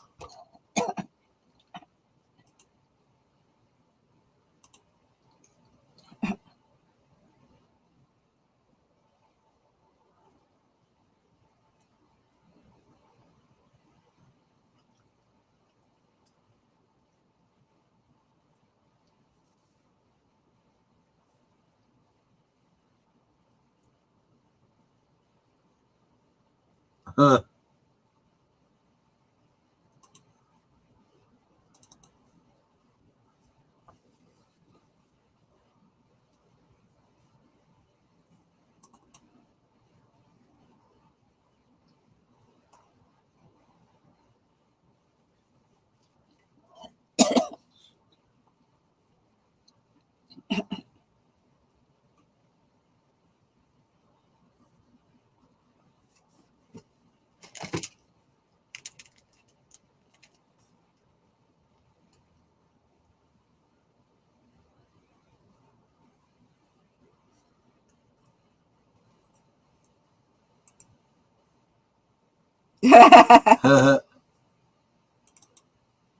That didn't come out right.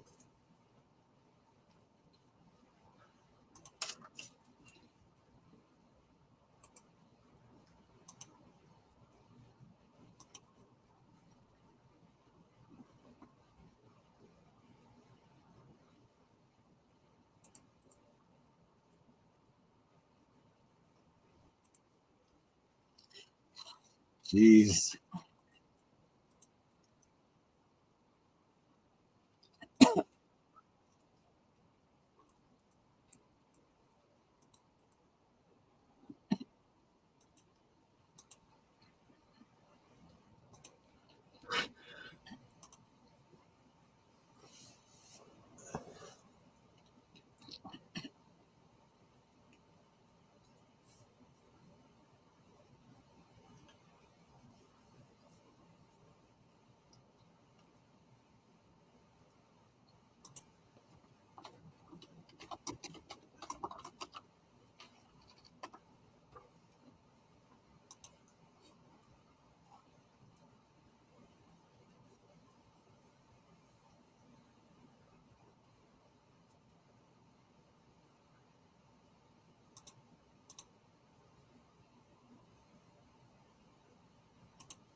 Yeah.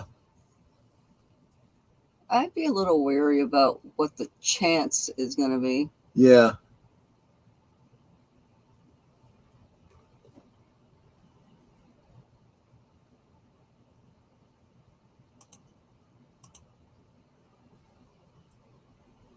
I seem to remember this scene.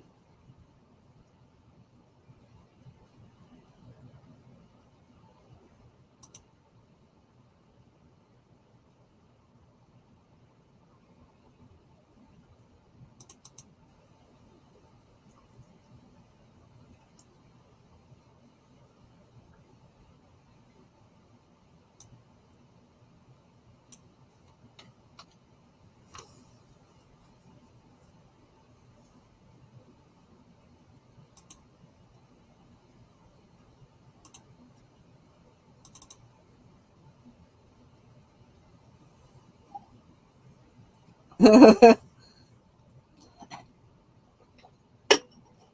what is it he's going to hook the other end to?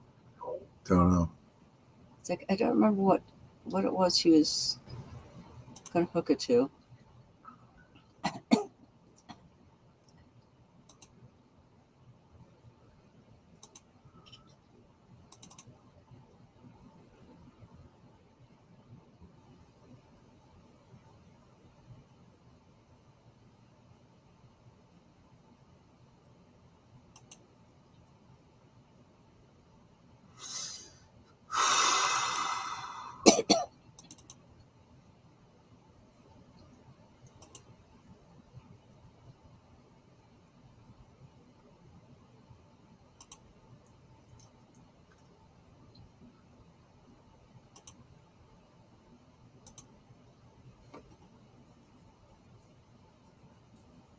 And you can't be seeing the rearview mirror either.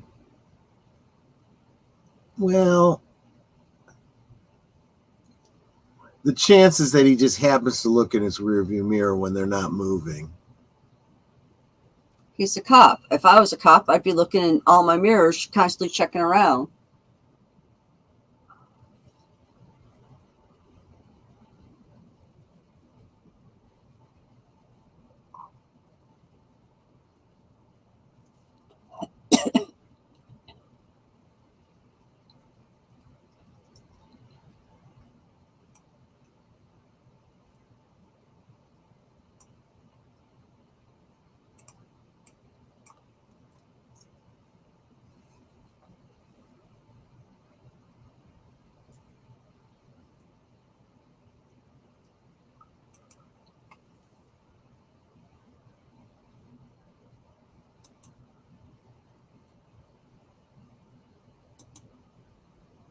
Yes, I really need you. Please say.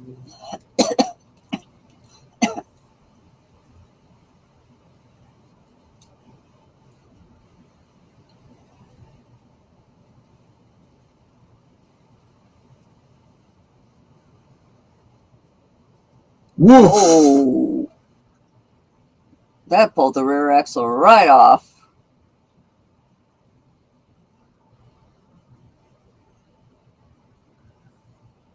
Wow.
He got her to talk.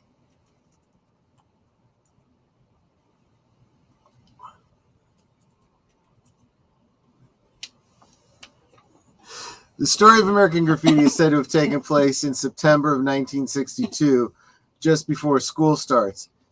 In 1962, Labor Day was on Monday, September 3rd, so school would have presumably started the next day or very soon after. That being the case, and since the story appears to take place on a Saturday night, the actual date of the story would have been September 1st, 1962. So I guess it would have been more appropriate for me to have done this next week, but oh well.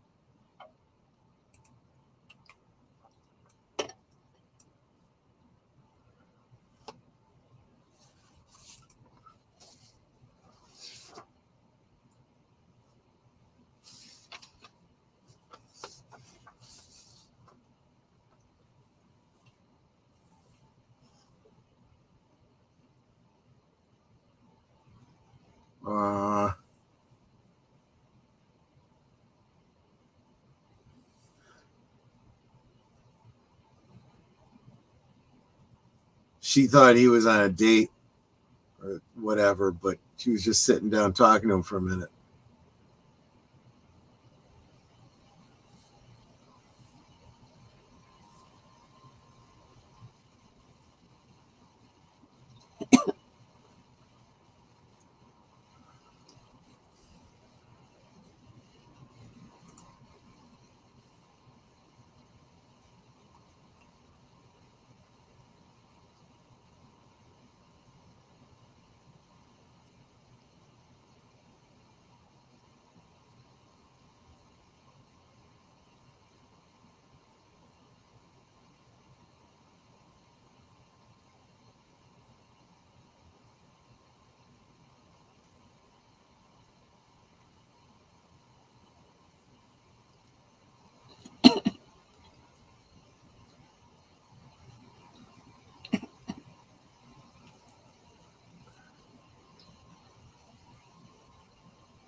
So American Graffiti 1973 is considered one of the best movies ever made.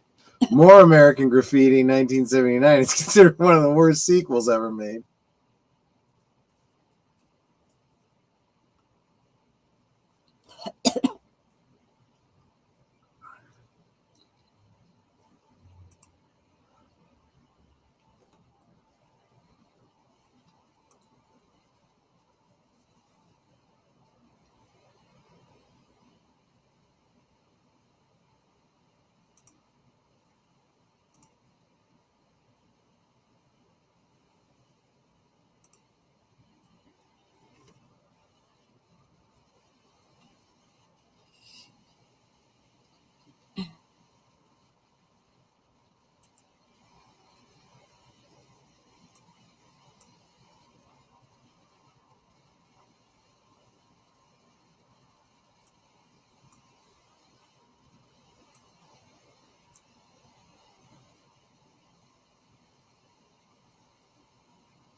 Oh, school started last week for your siblings? Yeah.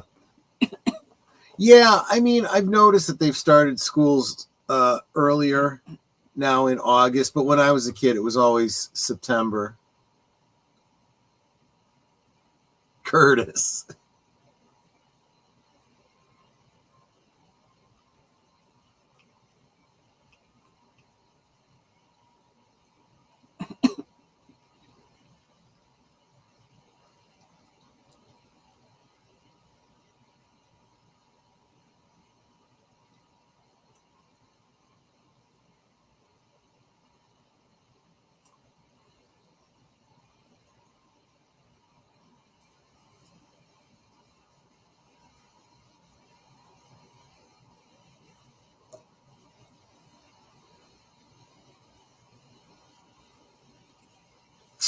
Jeez.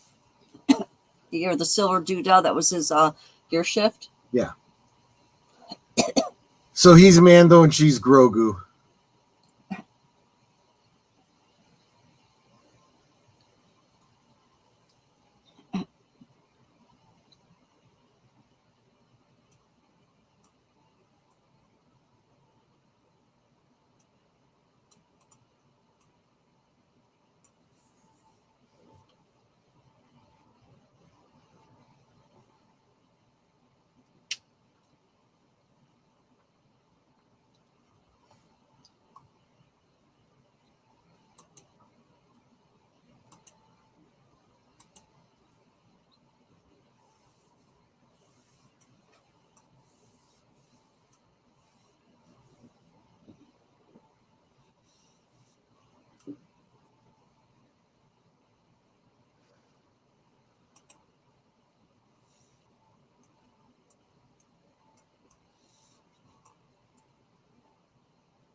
The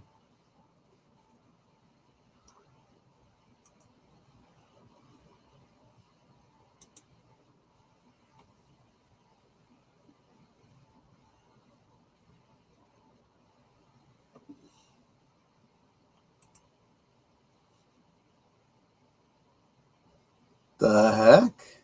Somebody's apparently throwing up.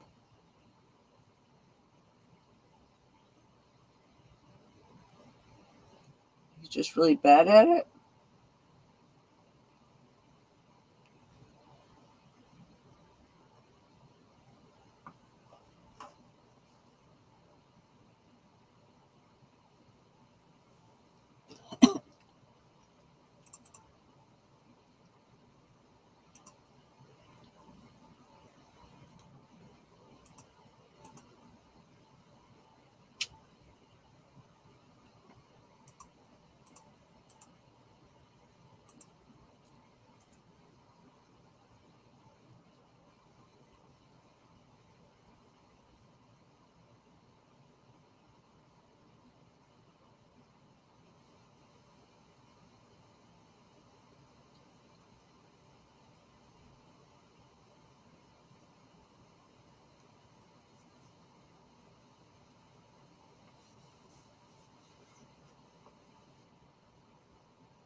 Where's she gonna find wire? Rip it out of one of the other cars.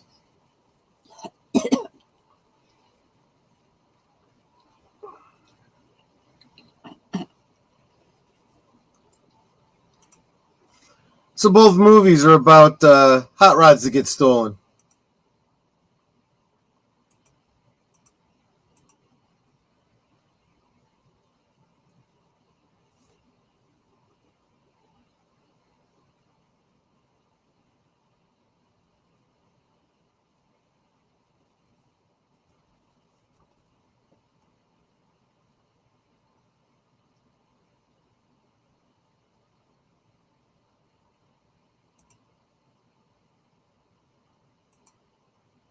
Uh-oh.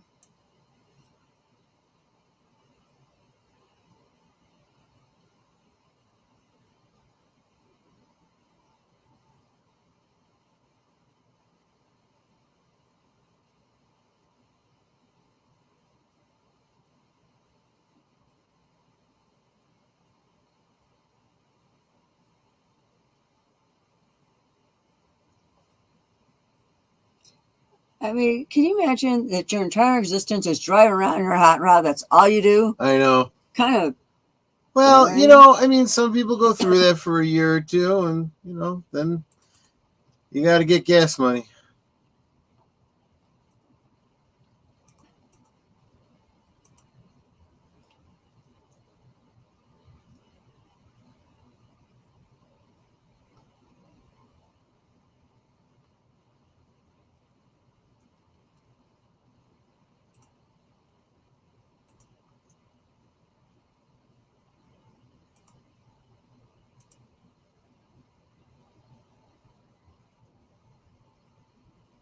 I'll die soon. It'll all be over, John.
Well, he got his car back.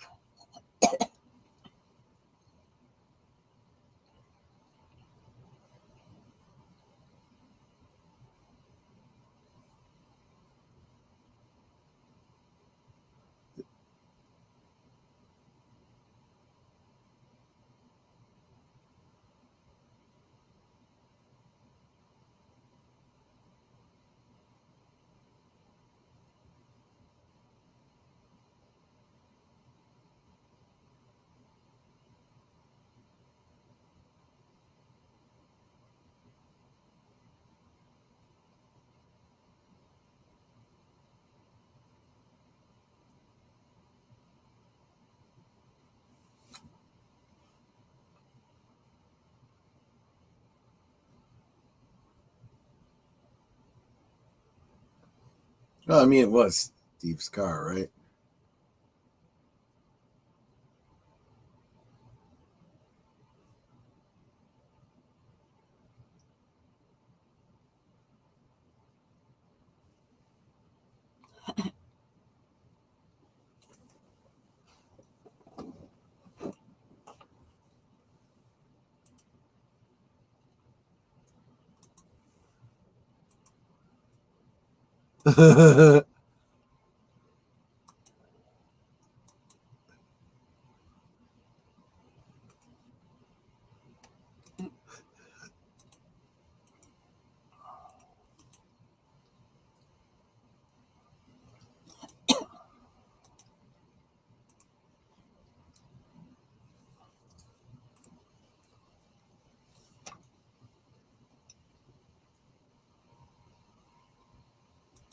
Ah.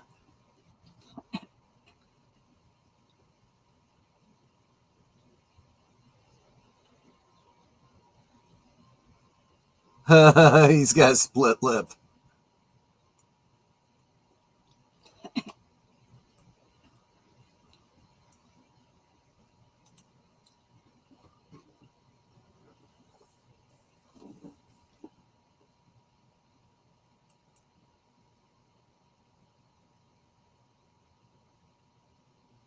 That's almost a motorcycle. Yeah.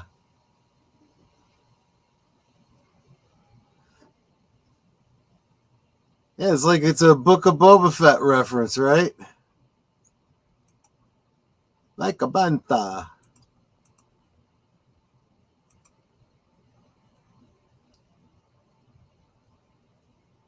That's not where I wanted to be.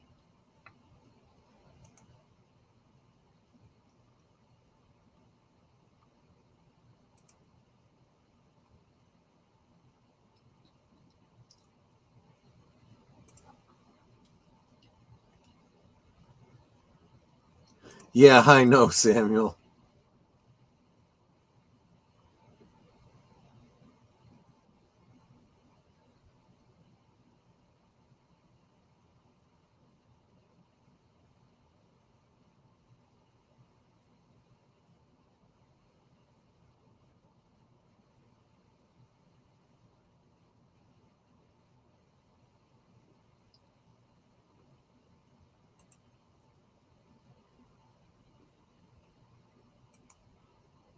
Oh my gosh, it's Wolfman Jack.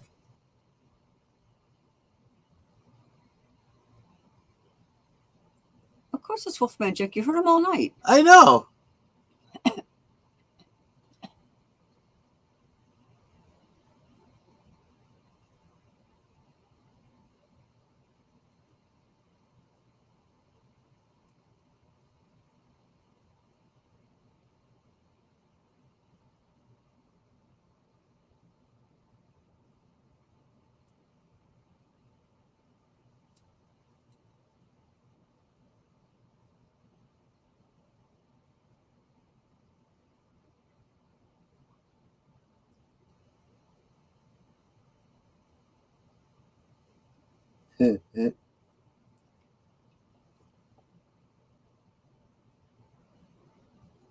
Ew.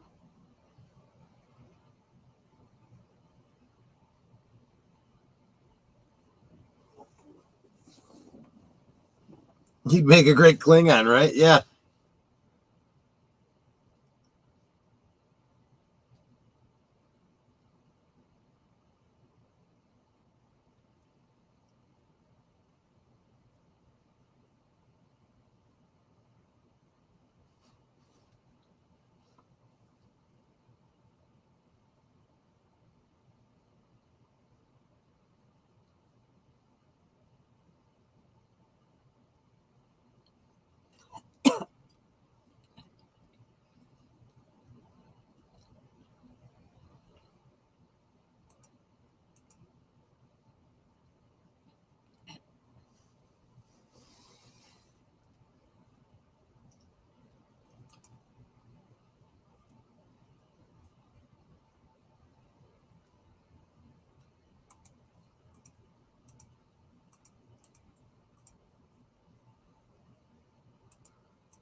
That's a cool little detail to throw into the story. That whole bit with the popsicles wasn't necessary, but it had some.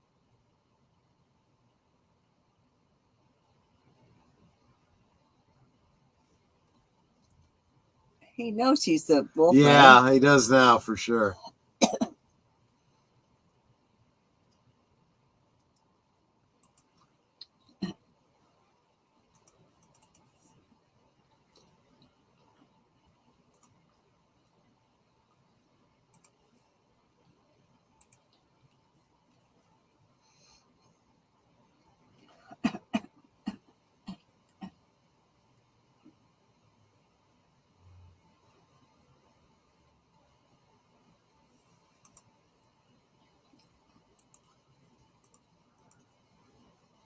Okay, you would be hard pressed to convince me that this didn't influence Greece, at least to some degree.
Here we go.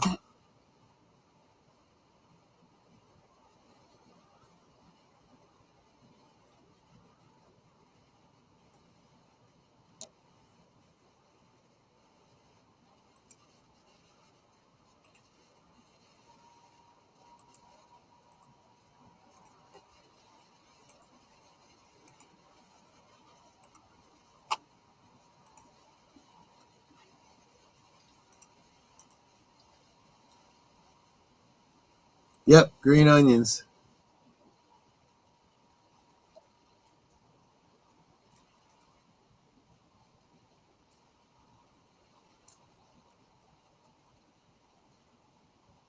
Oof.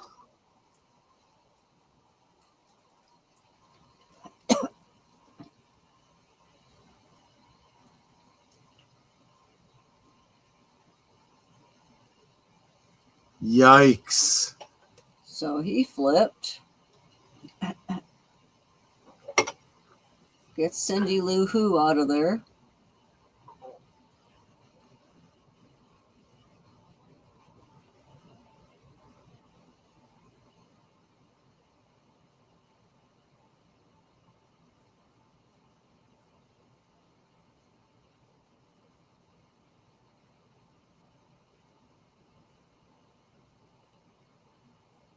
There goes. Wow. I swear, cars used to be so much more combustible.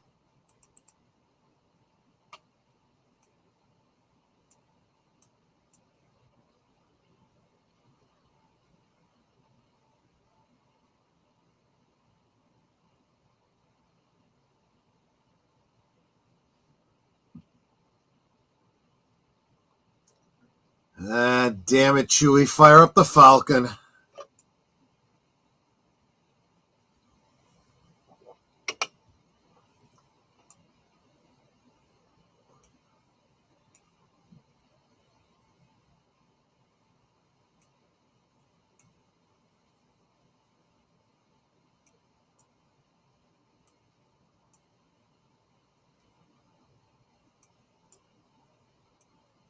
And technically, you won.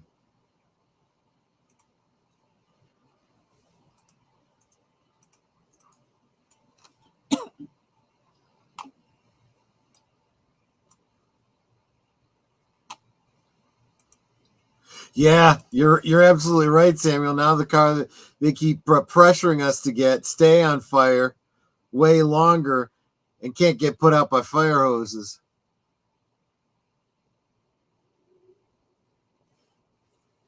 Actually, you make a great point, Samuel, because past cars were not as combustible as the movies would have you believe, but some of them did have some serious flaws, and over the years they've worked those out. So it's actually very, very difficult to set a car on fire.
Wow. He's going to go to college, so he's never going to see her.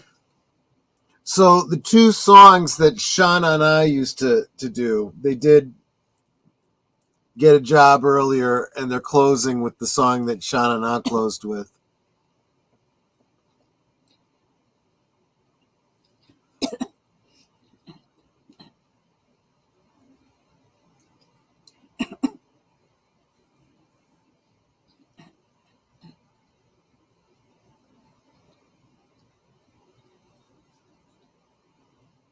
EV equals extra volatile. Yeah, right, Mark.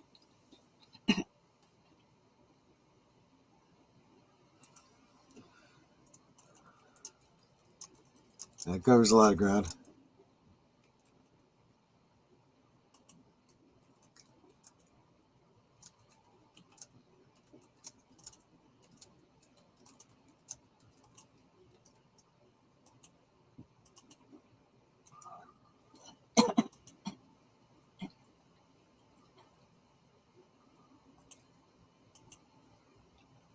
I hope he has more luggage that was already put on the plane. That right.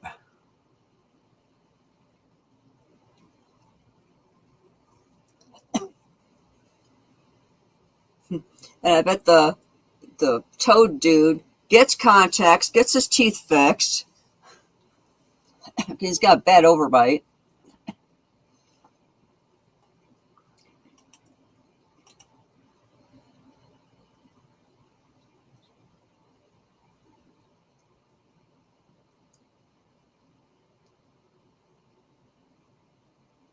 It's like, there's the T-Bird.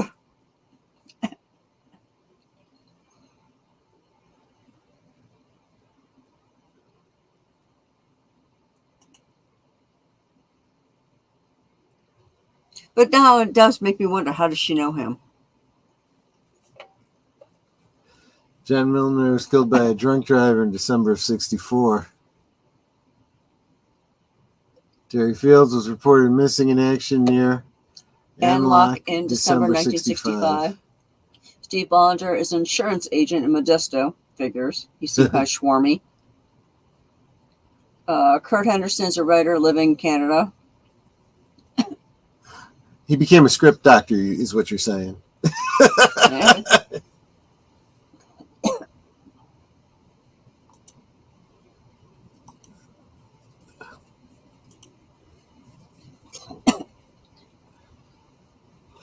I can only think of one time I stayed up till morning. It was a senior lockdown I was invited to as a sophomore, locked in the school. We were just exhausted by the end, just wanted to sleep. Yeah, we had an overnight at DePaul University when I was going to be going there the following semester, and I was up all night. It was a lot of fun, but kind of realized that's not how I wanted my college days to be.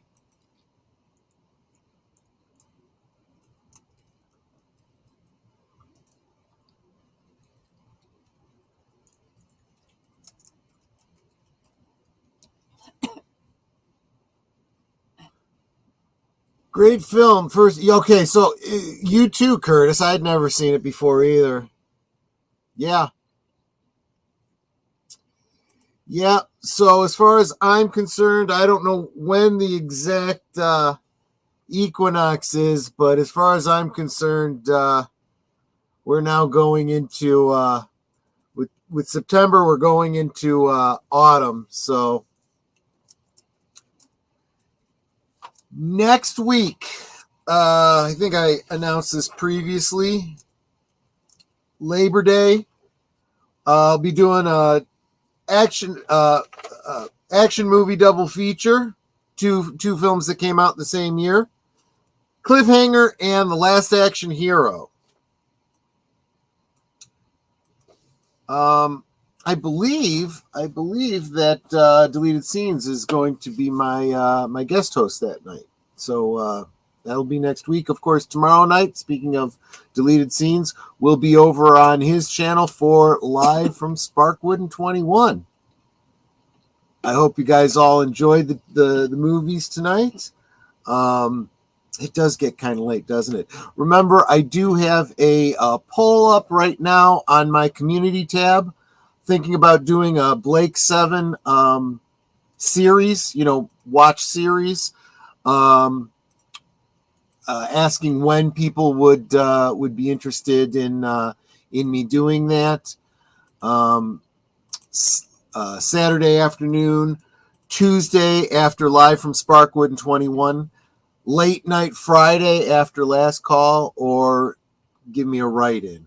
So if you're interested, go over there and cast your vote. And of course, those of you that have been with me this whole time, you saw the coming attractions at the beginning. So we're just going to go ahead and take us out, Netter. Ouch. Well, y'all know what I always say. We can talk amongst ourselves, and that's all well, good, and fun. But it's so much more fun when you guys are joining us in the chat and you're dropping your comments, questions, trivia, being goofy, whatever it may be. And it doesn't feel like we're separated by miles or continents in some cases. Excuse me. It feels like we're all hanging out in the same room, enjoying each other's company and having a great time. And we got plenty of popcorn because I made it after the first movie and Troy didn't finish. Yeah. But you guys, you're not just our friends. You are our family. We love you guys and we appreciate you so very much. You could be anywhere right now, and you chose to be here. It's so encouraging to see you here. So thank you for being in our streams all week. Thank you for being a part of our family. And until next time, over on Sparkwood 21 tomorrow night, good night and God bless. Yeah. I want to thank you guys so much for all of the encouragement, for hanging out with me, for dropping the emojis, hitting the like button, sharing the stream out. Gary Ambrosia stopping by to drop a super chat. You guys are all awesome supporters of the channel. You're the reason, really, really the reason that we do this. So thank you so much. Really hope to see you tomorrow night, live from Sparkwood and 21. Take care, everyone. Good night, ladies. Good night, sir. Hit it, sweetheart.